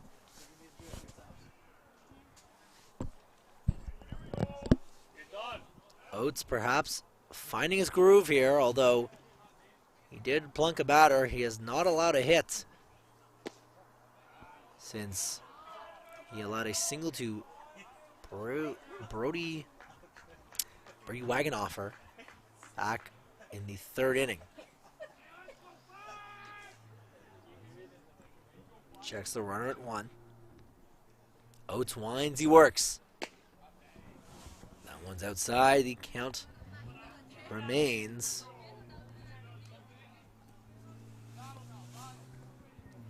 unresolved. Here's the pitch. Swing and a miss. Strike three. And the inning is over. That is some tidy work from Oates. He gets a nice little applause from his fans in the dugout. This game remains tied at 2s. You're watching Colts Baseball on OCAA Live.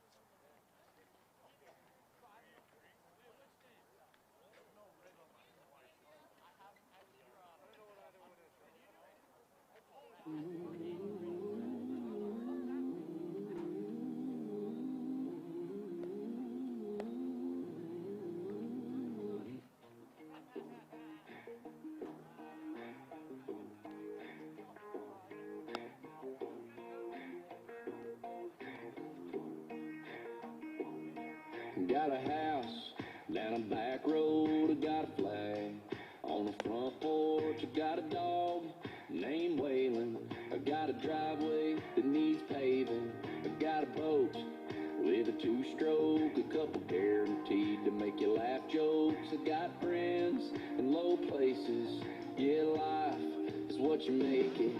I might not end up in the Hall of Fame with a star on the sidewalk with my name, or a statue in my hometown when I'm gone. Nobody gonna name their babies after me. I might not go down in history, but I'll go down to the honky tonk. Got a girl. Leading off your named Colts Sheila. at the end of the fourth inning, number 61, Zach Warden.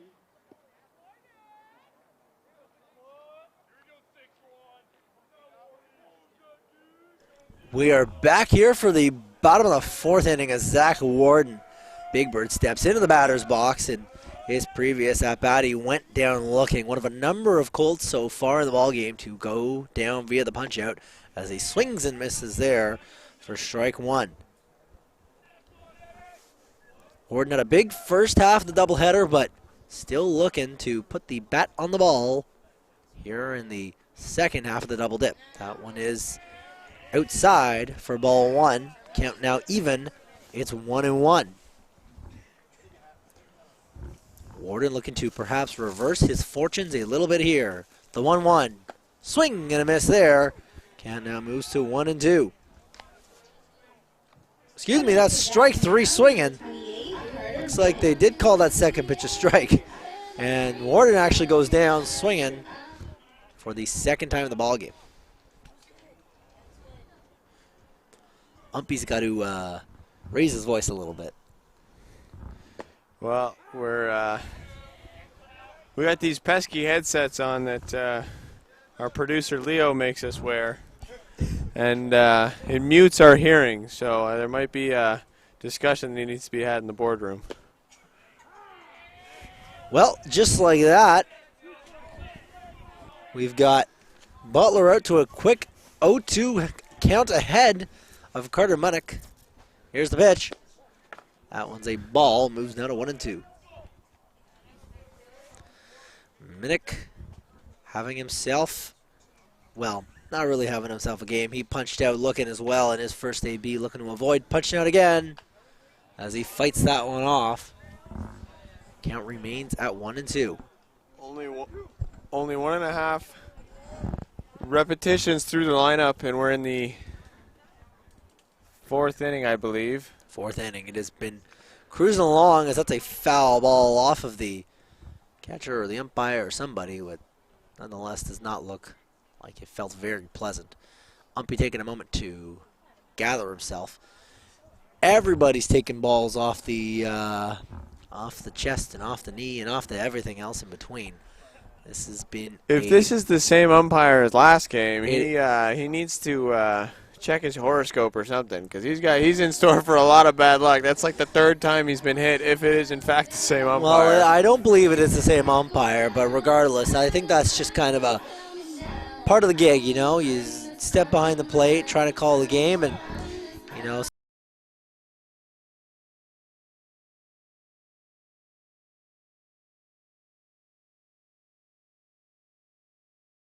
I think that's just kind of part of the gig.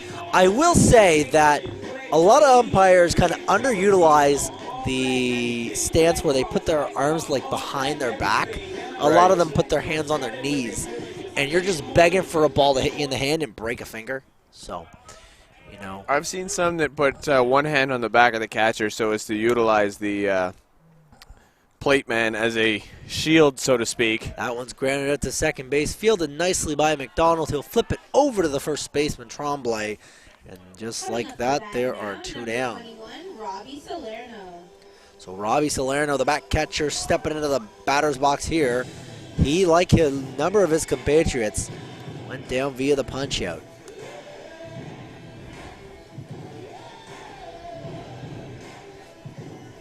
Finley Butler with 8 punchies on the ball game. He's getting the ump to start his lawnmower here. He's been dealing. Here's the pitch. The appeal, did he go? Yes, he did. And there's strike one.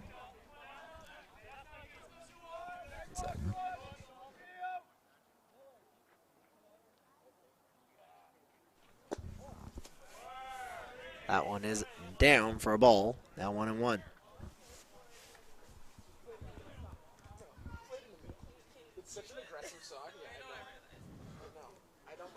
Salerno trying to get back to the ways of old that we saw earlier today. That's not going to help as he fouls it off for strike two. It has been a muted offensive performance here through 4 innings. Neither team really showing much in the way of explosive offensive capabilities. Here's the pitch. That one's inside, and did it catch him? I'm not sure it did. I think that one's just a ball. So the count moves now to 2-2.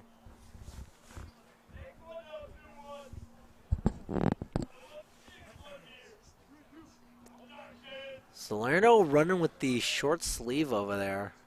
Man, I don't know, man. That's courageous. That one dug out of the dirt. It takes a funny hop on the first baseman there.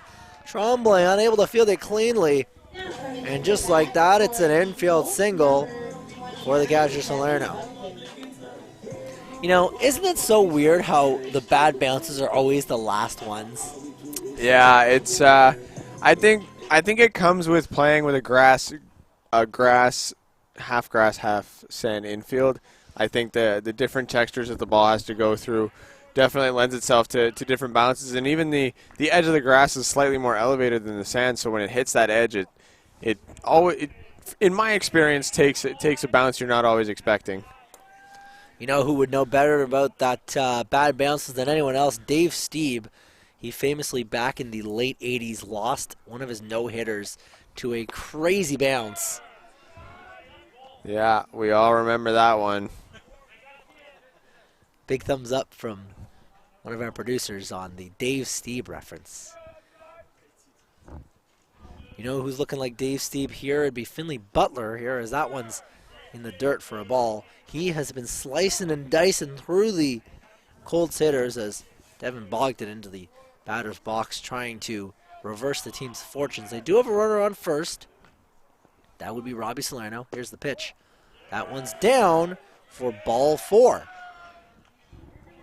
It could be that Butler's losing a bit of his juice in the latter half of this game.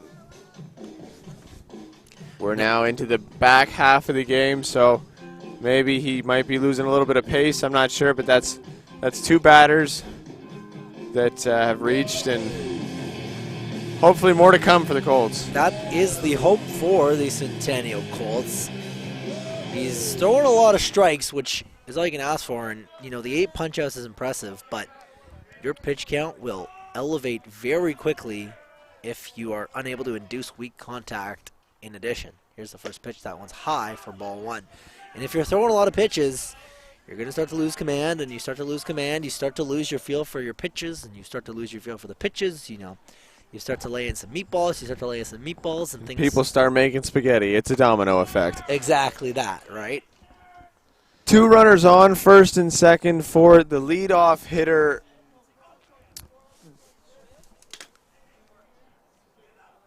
That's Owen Nichols, who's made some pretty solid plays defensively, gotten on base, and first time through the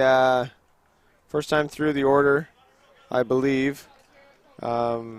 Nichols seeing Butler for the second time.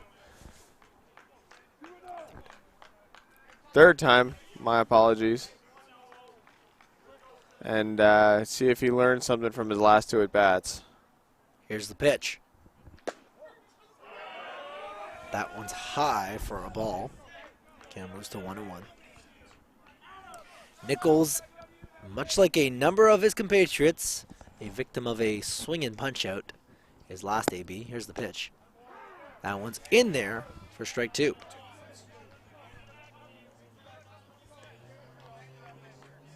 There are 2 away here. It was Warden with the punch-out, then Minnick with a 4-3 ground out, but a single and a walk has a pair of runners on, but that's a nice pitch there as the count now with Nichols moves to 1-2.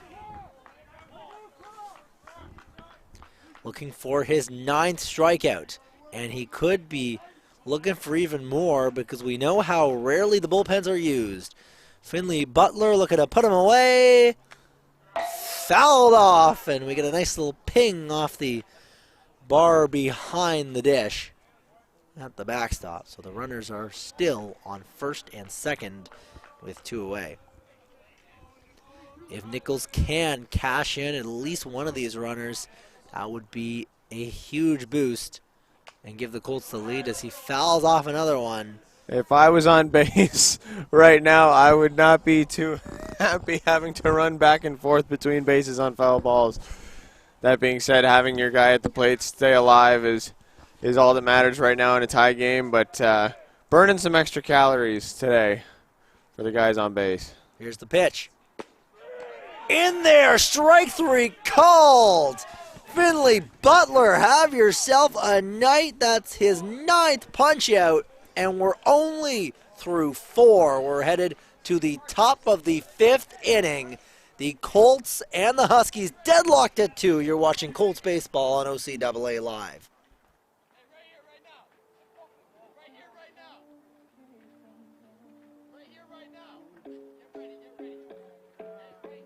Ending of the 4th, and the game is still tied 2-2.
Kyle Bandura set to lead off the top of the 5th inning. You're watching Colts baseball on OCAA Live. I want to thank you for tuning into the second half of this double header matchup between the Centennial Colts and the George Brown Huskies. It has been a doozy of a ball game so far. After the Colts took the first half of the doubleheader, it is deadlocked at 2-2 as the pitch there is hit towards the third baseman. Turner, who makes a nice throw over to Warden for the first out on a quick one pitch, one out, showing there. Warden there showing his ability to stretch while staying on the bag. Definitely aided by his 6'5" frame. If I had a measurement on his wingspan, I would say it. I'm sure it's quite impressive, but that 6'5" frame definitely allows him to snag things out of the air for sure. So Jarrett Lupton stepping into the batter's box now, the left-hander with a pair of outs in his last 2 at-bats. That one, though, is going to fall for a base hit. Lupton rounding second. He will think about third, but dive back in safely to second base. Just missed being robbed by Carter Menick, who made a sprawling play at the ball. It went past him, though. And a double for Lupton here, putting the Huskies in business with just one away. So into the box now steps the always dangerous Brady Wagenhofer. This is exactly who you want up.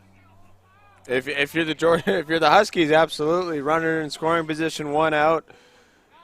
They intentionally walk him here as he trots down the first baseline to first. Probably a smart play given the night he's been having. That is an aggressive play there. The choice to intentionally walk him. I mean, I respect it and I get it, but I also think that I would far rather go after him and maybe pitch around him, try to induce some weak contact, as that one's fouled off there by Carlos Acosta for strike one. And don't count out Acosta. He's also got a dinger on the season. He can also hit. So absolutely, but there's no. You can only intentionally walk one person. If you intentionally walk 2 people in a row, then you might need to reevaluate some things. So I think they took the lesser of 2 evils in Acosta for Oates to try and wheel and deal, as this is popped up in foul territory. And dropped by the catcher. Salerno unable to make the play on the ball. And all of a sudden, Acosta's got another life. But now down 0-2. Those balls have been trouble for the Colts all game long. We've seen a few times they've had to fight it. So, definitely not what they were looking for. But they count now 0-2 on Carlos Acosta. Trying to put the kid away and regain momentum on the inning. Runners on first and second, just one out. It was a 5-3 ground out by the leadoff hitter. But since then, a double and a intentional walk. The pitch, that one's hit pretty well out to left field. Coming on, it will be caught by the third baseman Turner. The shortstop Nichols. Great range there by the middle infielder, making his way out into shallow left field. And there are 2 down. A little bit less in danger now with 2 outs. Yes, runners on first and second, one of which is in scoring position, but 2 outs with Oates on the mound. I'd hedge my bets that he works his way out of the jam. Well, that's what they're hoping for. As into the box steps Brendan Nolet. In his previous at-bats, he struck out and popped out to the shortstop. The throwback to second. The ball gets away, but not far enough for Jared Lupton to move up 90 feet. Nolet trying to do some damage with a runner in prime position. First and second, 2 away. Here's the first pitch. Fouled back for strike one.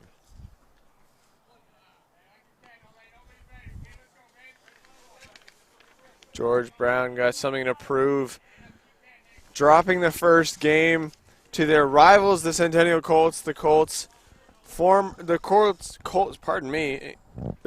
manager, Coach Ben, has a history with George Brown, having worked there in the past.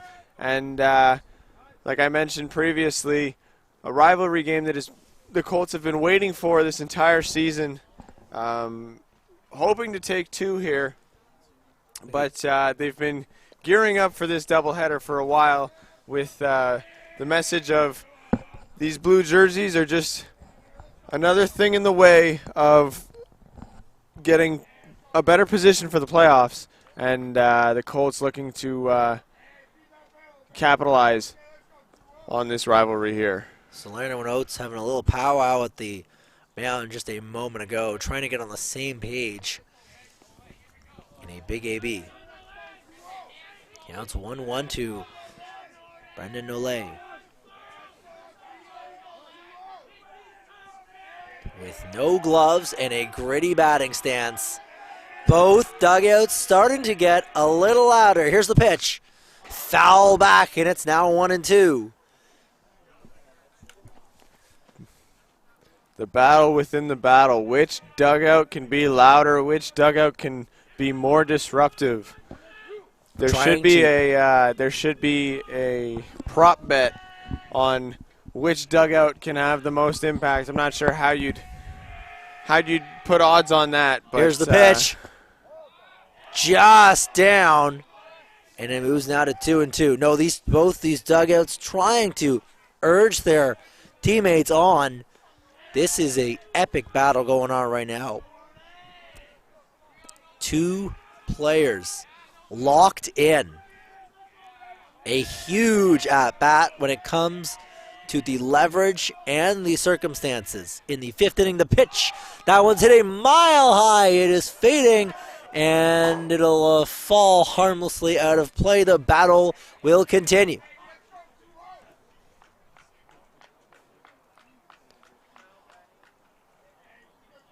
Fighting hard is Nole. I believe it's his third or fourth foul ball on the at-bat, giving Oates no room to work without threat of putting a ball in play. Nole absolutely battling. Oates trying to put him away. He's probably going to go something off speed here in my eyes. Here's the pitch. That one's foul off again. Nole spoiling like milk on a summer day. This guy will not go down without a fight. He's thrown him a couple of fastballs. He's been on them. He's thrown him some off-speed stuff. He's been on them. I don't know what I'm throwing if I'm Oates. You know, it's really unfortunate when you put spoiled milk in your oats. You know, it's it's a real bummer. But Liam looking to get the punch out. That one's high for ball three, and the count's now full. Protect, protect, protect. That's always what you're taught in Little League when it comes to big at-bats like this. Protect the plate. Here's a huge pitch. Count full. Here it comes. That one's grounded towards the third baseman. Turner, the throw onto first is in time. Scooped nicely by Warden, and the side is retired. The Colts get the better of a big battle. It remains 2-2. You're watching Colts baseball on OCAA Live.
I ain't missing. I'm dropping hit after hit, I'm just chilling. But I send it, boy, I chill with my children. Bigger the business, the bigger the office. I found and found me a shred and I called up, they call for my artists, they making me offers. I don't even bargain, I start from the bottom. I lost a Ferrari, Las Vegas, Nevada. I woke up the following day and went harder. I'm cracking my shit out, they see that I'm smarter. I gotta get money, I love to get charter. I gave her 4 burgers and 1 for a startup. I can't let them down, walk around with my guard. I'm screaming out YOLO, yeah, that's still them. Now hitting for your Centennial Colts, number 18, Kevin Akiyama.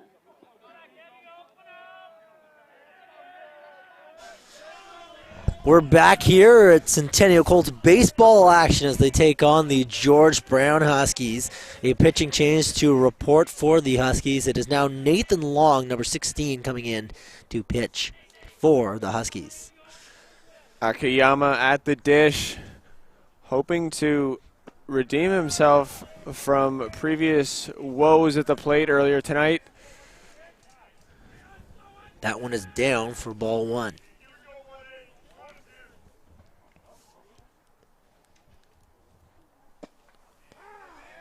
In there for a called strike. There's that low at the knees strike that this umpire loves. A lot of strikes called in that area tonight. Nathan Long, the pitcher now for the George Brown Huskies. He is a Whitby, Ontario product. On the season, he's thrown 18 innings. As a swing and a miss there. Moves the count to 2-2. He's thrown 18 innings. He's allowed 23 runs, including 18 earned, 24 Ks. He is second on the team in innings pitched, as that one is outside for ball 3. He's got an ERA of 6.87, but a K/9 of 9.16. So similar in a lot of respects to Finley Butler, where he can punch you out, but he's also prone to those. That's a base on balls for Akiyama, and that is exactly how the Colts were hoping to lead off the inning. Like we saw before, though, just because the ERA isn't what they probably hoped doesn't mean that they can't punish you with the strikeouts. Butler recording more than I can count, to say the least, in strikeouts, and Long looking to follow suit, as that one's hit between the first and second baseman. Akiyama rounds second, goes to third. And they've got a runner caught in a rundown now. Caught in a rundown. Haase in some trouble. Meanwhile, the runner's heading for home. He will score. And the Colts take the lead. There are all sorts of fired up here on the third base dugout. That is some heady baseball there from Kevin Akiyama. Meanwhile, Haase makes his way back to first base without any problems. And all of a sudden, the Colts have the lead. That is some determination if I've ever seen it. What turned into a simple single from Haase turned into a nightmare for the George Brown Huskies, now trailing by 1 with not as much baseball left to play as they would hope. Tejan O'Sullivan stepping into the batter's box. That one is in there for a strike. That is a huge swing right there. That one is going to be bobbled by the third baseman there. That's Lupton, who's unable to come up with it cleanly, and the Colts now all of a sudden have runners on first and second. 34, Brandon Turner. Not the start Long was looking for. 2 batters up, 3 batters up, 3 batters on, no outs. 1 run scored, and the bottom of the order on deck, or what is the beginning of the bottom of the order on deck for the Colts. Brandon Turner now stepping up to the plate. He had a walk and grounded out to the pitcher in his last 2 ABs. That one's in there for strike 1. By the way, the roughly speaking final line for Finley Butler, he racked up the Ks. 9 total by my count. So he was dealing, but on in relief, Nathan Long kind of being let down here a little bit by his defense, having some trouble himself locating the zone. It's not what you want to see from your high leverage relievers. No, not at all. Having to have a little powwow here in the mound to get on the same page, try and figure out what they're trying to do to get through BT, who's one of the Colts' best hitters. They're not in a position where they can walk him like the Colts did to George Brown's counterpart. So they're going to have to figure out what to do here. Long stepping off. The Colts letting their base runners know to get back to the base, just in case they weren't aware. It's Turner, Warden, and Minnick. Next three batters due up with none away and runners on first and second. Here's the pitch. That one's lashed down the first base line, but foul. Turner got every stitch of that one. But now the count moves to 2 strikes on the Colts third baseman. By the way, underratedly having a nice game defensively too. He's made a couple of really good plays, and Warden on the receiving end has done a nice job. He's on deck at receiving the ball over at first. Turner. Another huge opportunity for the Colts to blow things open. The pitch.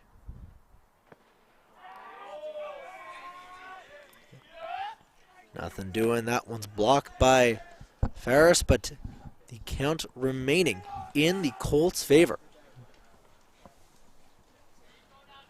Patience here is key. No outs, runners on. If you can get one more on, you're loading the bases for the middle of your order, the middle bottom of your order, who, even though they're hitting in the 6, 7, 8, 9 spot, are still productive nonetheless.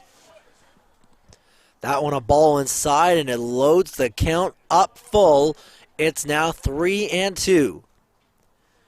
Could potentially send the runners here if you really want to get frisky. Here's the 3-2. That one's hit up in the air. Should be playable for the shortstop for the Huskies. It's an infield fly as it's played by Peters, and there's one away.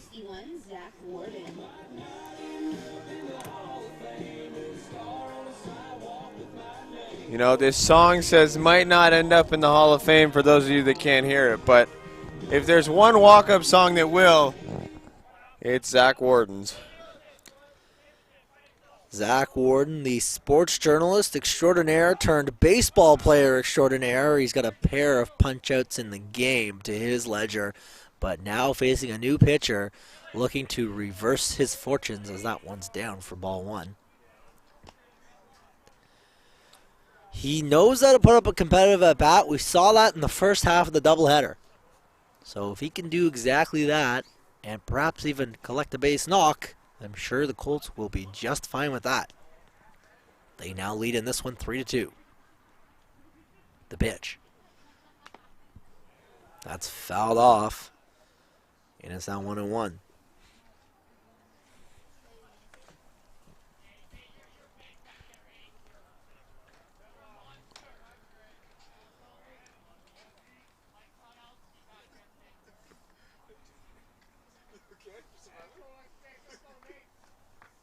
It is frigid beyond frigid here. Feels like I'm sitting in a meat locker. Welcome to Canadian October baseball, baby. We are out here and we are vibing. The Colts themselves also having a good time. They're up 3-2. Speaking of, here's the pitch. That breaking ball down and away. Warden not biting. That was a great take. As that pitch was coming in, I was like, I'm swinging at that. And there's a like I say every broadcast, there's a reason I'm on the desk and they're on the field. But precisely. That was a nice pitch and a nice layoff by Warden. That one's fouled off, and the count now even at 2-2. just one away. It was the pop out by Brandon Turner just moments ago. That is the lone out recorded by Nathan Long, the relief pitcher for the George Brown Huskies. This one getting dicey. Can Warden make Long pay? The pitch. Fouled off, and Warden getting into those classic two-strike battles as we saw in the previous ball game. And the last one he got into, he came out on top, so hopefully he can keep that undefeated streak alive. He was walked in the first one after taking what we believe to be an 11-pitch at bat. This one starting to creep up towards that same total. The pitch. Ball 3, and he's worked the count full. Can Warden draw the walk and load the bases for Carter Minnick? Minnick himself also looking to get off the schneid a little bit here, but Warden will have to finish his at-bat first. The check back to second there by Long, though he doesn't see anything of particular interest. Just the baseball player standing at second base. I'm not really sure what he was expecting. Well, it might be more of a tactic to try and disrupt the batter more so than the runners. The full count. Payoff pitch. He winds, he works. Fouled off again. And charging in is the Colts ball boy. Good hustle from him. One of several Colts this afternoon and evening that have shown plenty of hustle. Absolutely. Like I said, we coined the term Big Bird for Zach, but we might have to change his name to Foul Freddy after this, because this is 2 at-bats now where he's hit at least 5 foul balls, totaling double digits on the day. He is in there doing work. The only question is if the work will pay off. Long checks the runner. Here's the pitch. Swing and a miss, strike 3. The runner's also going. The play, he is safe at third base. So it's a double steal there, but Warden goes down swinging for his third punch out of the game. Not a great showing for him, unfortunately, but they are at least able to advance the runners on the stolen bases.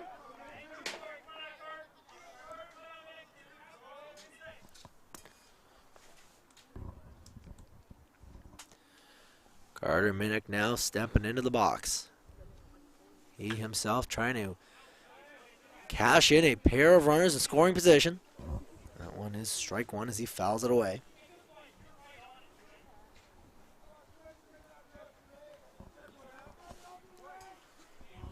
Two down. Colts did take the lead as Long steps off and rethinks his game plan. The Colts did take the lead earlier in the inning. It was Kevin Akiyama who scored on a crazy rundown play. Here's the pitch. That one bounces in, blocked nicely there by the catcher Ferris. And it's now 1-1.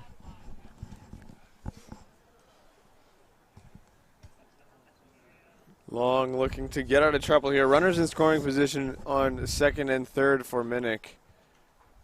Prime opportunity as he plops that one up. It'll dropped, fall! and a run scores. That is exactly why you run out every single pitch, as that one plops in right in front of the back catcher Ferris, allowing Shoya Hase to cash in, and that stolen base ends up huge as a, goodness, I guess an infield single there. Minnick's first hit of the ball game. And now the Colts lead 4-2. Robbie Salerno stepping up now. He has a single in addition to a strikeout. Colts doing a very good job today of rallying in the latter half of innings when there's 2 outs and runners in scoring position able to cash in at least one, if not a few. There have been a couple lengthy innings that have positively impacted the Colts here on offense. That one's lashed down the first base line. It'll score the fifth run of the ball game. 5-2. Tijon O'Sullivan there, able to waltz home. That's a well-hit single there for Robbie Salerno. Minnick having to do a little bit of a matrix action there. You might want to call him Neo Minnick from now on, having to get out of the way of that line drive. But he advances to second on that single, and Hasse scores, making it 5-2 for the Colts.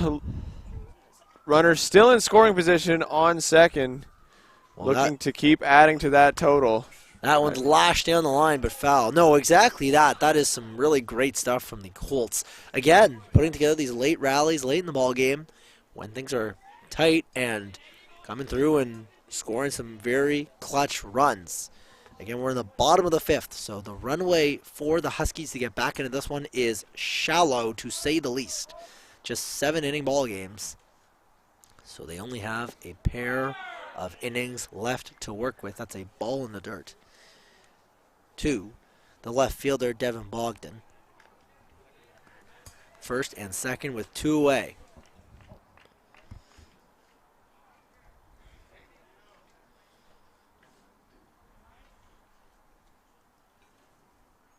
Here's the pitch. Swing and a miss there on a nice fastball. And Bogdan looks a little overmatched there.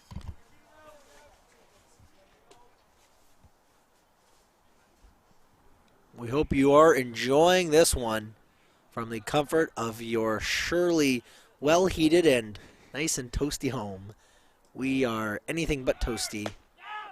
And that one will slip out of the glove of the catcher Ferris, allowing the Colts to steal a couple of bags, no problem. Salerno moves up to third base.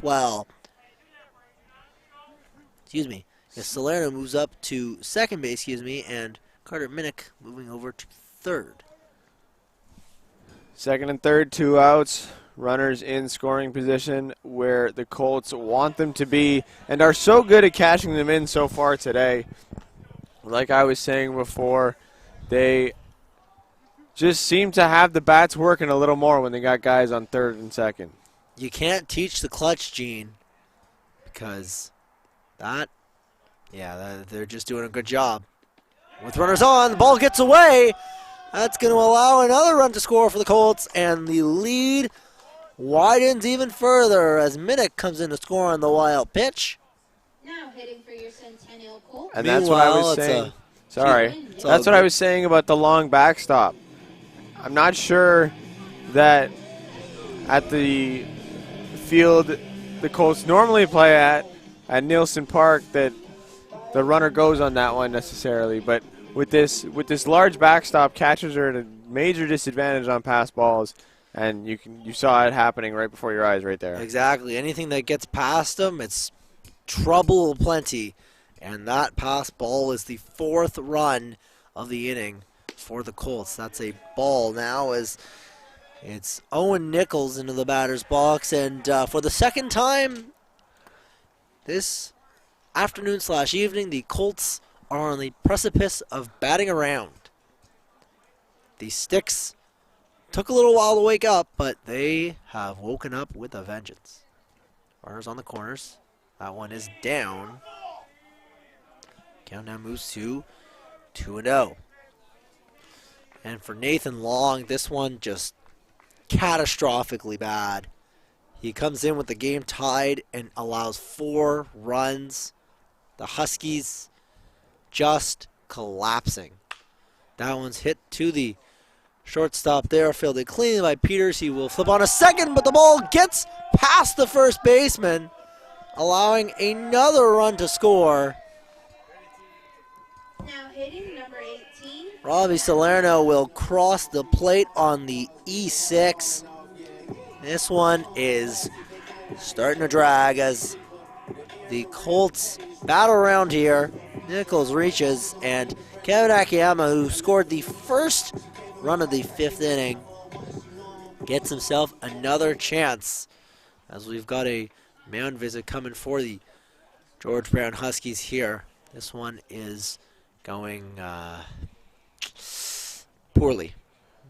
This one's going poorly to say the least. Long not having the outing he was looking for, especially when he was put in a position where his team trusted him. And by no means is this entirely his fault. A couple pass balls by Ferris, a couple errors in the field, some drop pop flies, some poorly thrown attempts to first.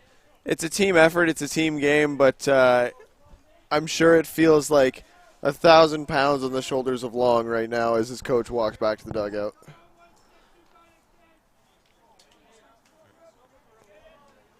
The boys in blue in the roadside dugout sending encouragement to their reliever, but he's just kind of eating it now as into the box steps Kevin Akiyama. That one's a ball in the dirt for ball 1.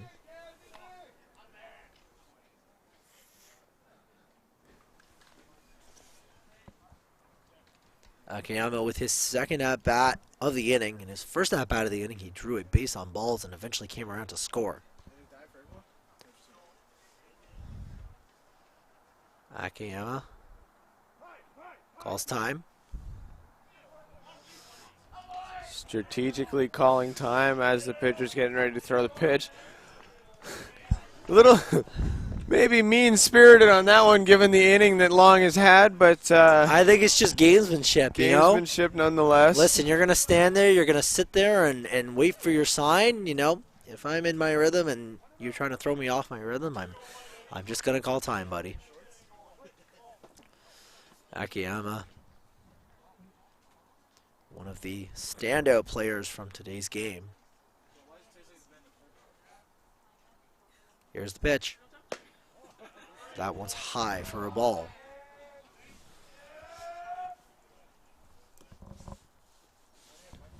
Pardon my pun here, but this has been one long inning. You could say that again. Checking in on the forecast, it is 6 degrees with the wind chill feels like 3. We are slowly on the decline here in Ajax as the man in front of me is walking around in shorts. Not sure how he's doing that. Swing and a miss there by Akiyama. Yeah, I can't feel my toes. I need some insulated socks for next time. Yeah, you're running with the Blue Jay socks, which I respect the dedication, but given how the ball game went, I think that may have been a mistake. They stink about as much as those socks right now. As we wait for Long to pitch. Here's the pitch. In there for a strike. That low at the knee strike, I'll say it. I've said it before and I'll say it again. It's been working on this umpire all night, and Long trying to take advantage of that. We hope you've enjoyed this evening's ball game. We want to thank you, as always, for tuning in. It is always a pleasure giving you everything you need on Centennial Colts action. Here's the pitch. That one in the dirt. It's blocked nicely, but meanwhile, up 90 feet goes Owen Nichols, which puts runners on second and third. This inning does not want to end, and the Huskies in the field surely hoping this one would be over sooner than later. That one's fouled off. No lack of energy coming from the ball boys out of the dugout for the Colts. Somehow still staying on their toes for anything foul ball related. There must be some sort of energy drink by the likes of Red Bull or Monster in that dugout there. Something like that. It is so cold, man. I am freezing my tush off. This is cold. The pitch. Inside for ball 4. So Akiyama draws his second walk of the inning. And this one does not want to end. So Shoya Hase with another chance. Showtime! Trying to do some more damage with the bases loaded. And I guess Nathan Long just having to eat it. Showtime Shoya. Ready to show him what he's made of. The first pitch. High for ball one. You have to imagine if you're in the George Brown dugout what the next step is, because we are only in the 5th inning. There is still baseball to be played. If you're an offensive player, if you're a batter, what's going through your head? I'm swinging, and I'm trying to get this ball game over as soon as possible. I am just swinging with the freedom of I don't know. I have the green light, and even if coach gives me the red light, I'm swinging anyways because this game's over. It is not going well in the Huskies' favor. That one's swung on and fouled off for strike one. Excuse me, for 1 and 2.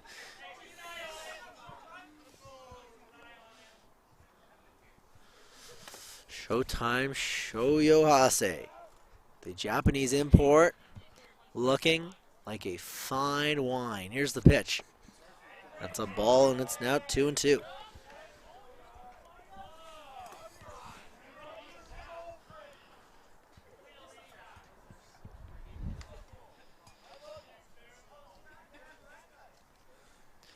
Getting a lot of love from his dugout.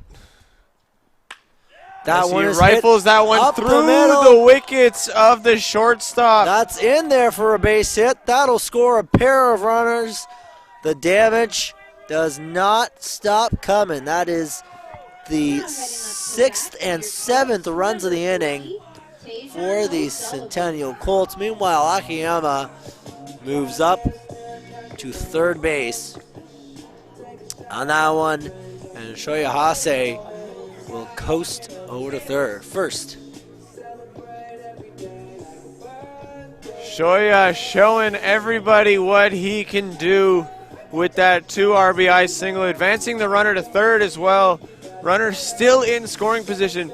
This is, I'm not 100% sure on the number, but we're approaching at least the 5th or 6th batter that Long has had to face with runners in scoring position, as there seems to be some sort of discussion as to what's going to happen. Yeah, not really sure what's going on here. This is unconventional to say the least. They look like they're getting the baseballs, but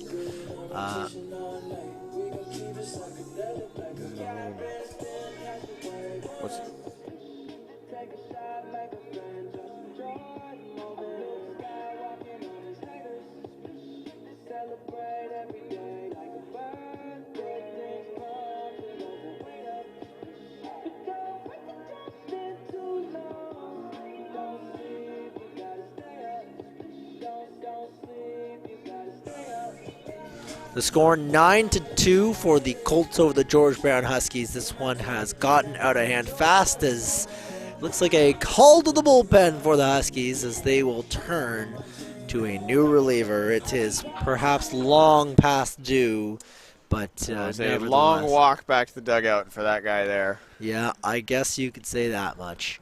Now, this one was close, and then it was very not close.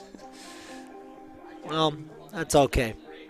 George Brown a long ways away from trying to tie this one up, but they're going to look to try and limit the damage with this inning still alive.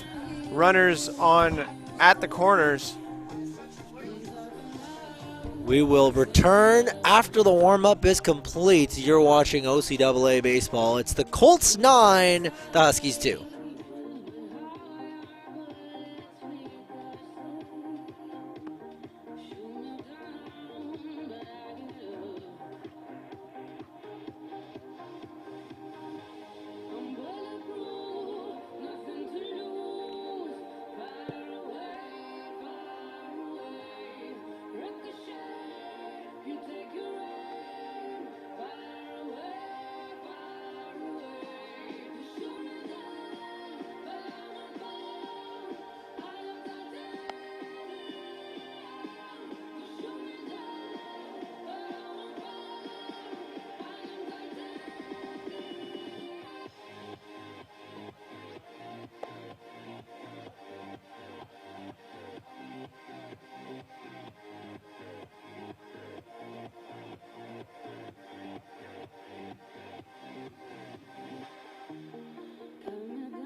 In the pitch now for the George Brown Huskies is reliever Michael Guardiero as the Colts send their 12th batter to the dish here in the 5th inning. It has dragged on and on and on and on and on as a pass ball there will allow another run to score for the Colts. That is not how Guardiero imagined his evening starting, as Akiyama will cross the plate for the second time this inning. And this one is quickly getting out of hand. So Do you mind checking your scorecard there and finding out how many batters have gone through with 2 outs? I've got 1, 2, 3, 4, 5, 6. 6 batters with 2 outs. This is the 7th batter with 2 outs, as that one's in the dirt. For ball 2.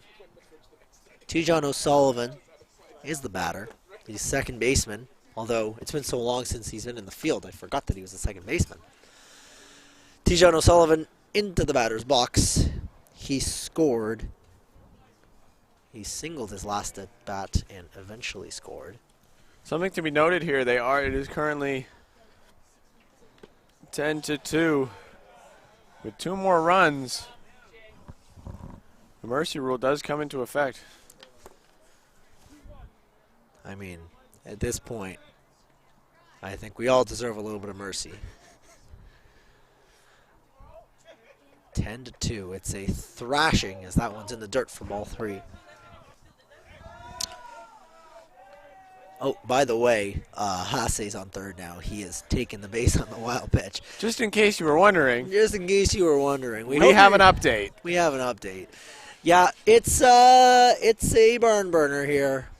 The Colts. I wish the barn was burning because it might warm me up a bit. Oh, my goodness. Tell me about it. It is cold. It is frigid. It is 10-2. The Colts have taken this one in what was a tight game and turned it into a laugher, as that one's ball 4, and O'Sullivan reaches on the walk. The bat for the Colts, number 34, Brandon Turner. Ward, something to be noted, Zach Warden, the batter on deck, was in fact the second out and is 1 batter away from taking the plate again in the same inning. That would be something kind of impeccable. Could you imagine if he was the second and third out? That would be, I mean, listen, Brandon Turner was the first out. I mean, Turner could be the first and third out. That would be quite something. It's definitely a stat line I'm not sure they want, but one that's worth noting. I mean, it'd be a nice trivia question. Put him on Jeopardy. This ball player was the cause of 2 outs in the same inning as the runner heads for second. Right now we need the Jeopardy theme song just playing. No throw, by the way. Can you tell we're cold? That'll be O'Sullivan who will advance to second without a throw. So now Shoya Hase on third, T-John O'Sullivan on second, Brandon Turner at the bat, and Zach Warden on deck with 2 outs in the 5th inning.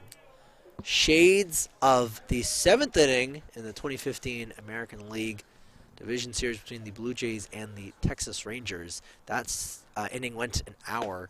This one going probably close to about the same amount. I couldn't tell you exactly when this inning started, but what I definitely can tell you is it has been a long inning. I see what you did there. Well done. Well done. That one gets past the catcher for ball 4, and meanwhile, Shoya Hase will coast in there, scoring another run for the Colts. Coming up to bat for your Colts, number 61, Zach Warden. And Zach Warden will step up again. By my count, there have been 5 base on balls this inning. You are not going to have success if you are walking 5 batters. That is just not going to work in a single inning. That's a ball. Runners on the corners again for the Colts, who are laying it on thick. The catcher Ferris heading out to Guardiero to chat. What he could possibly be telling him at this point, I have no idea.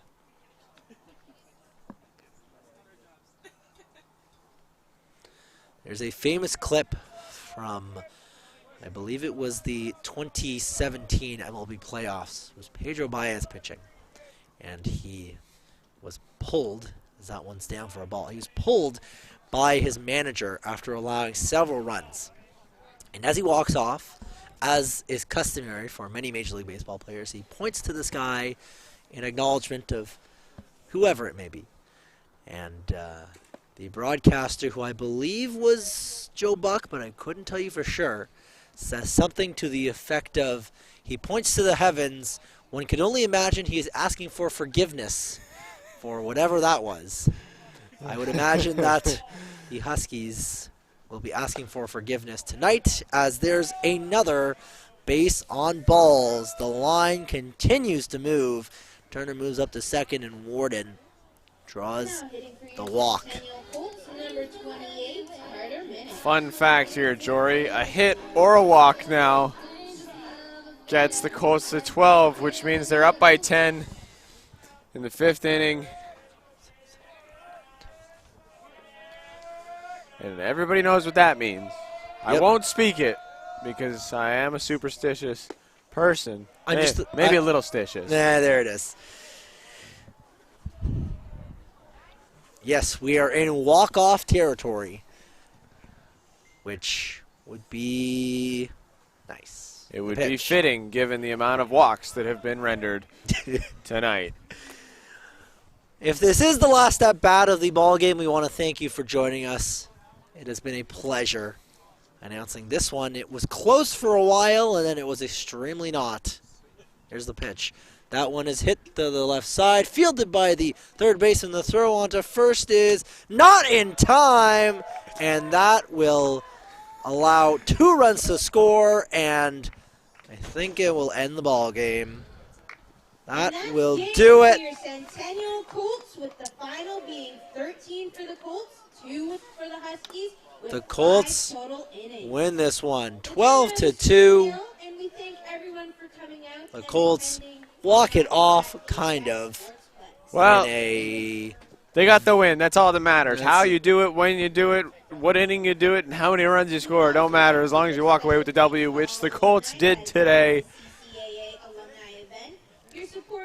As they line up to show some sportsmanship to the other team, taking both of today's doubleheader, improving to, I believe, a 11-3 record, making a case to have a better spot in the playoffs as those creep closer and closer as October moves forward. It has definitely been a tremendous night from Ajax Sportsplex. A ton of fun. A frigid night, but the Colts come away with a pair of victories. We want to thank you very much for joining us. We will catch you on the other side.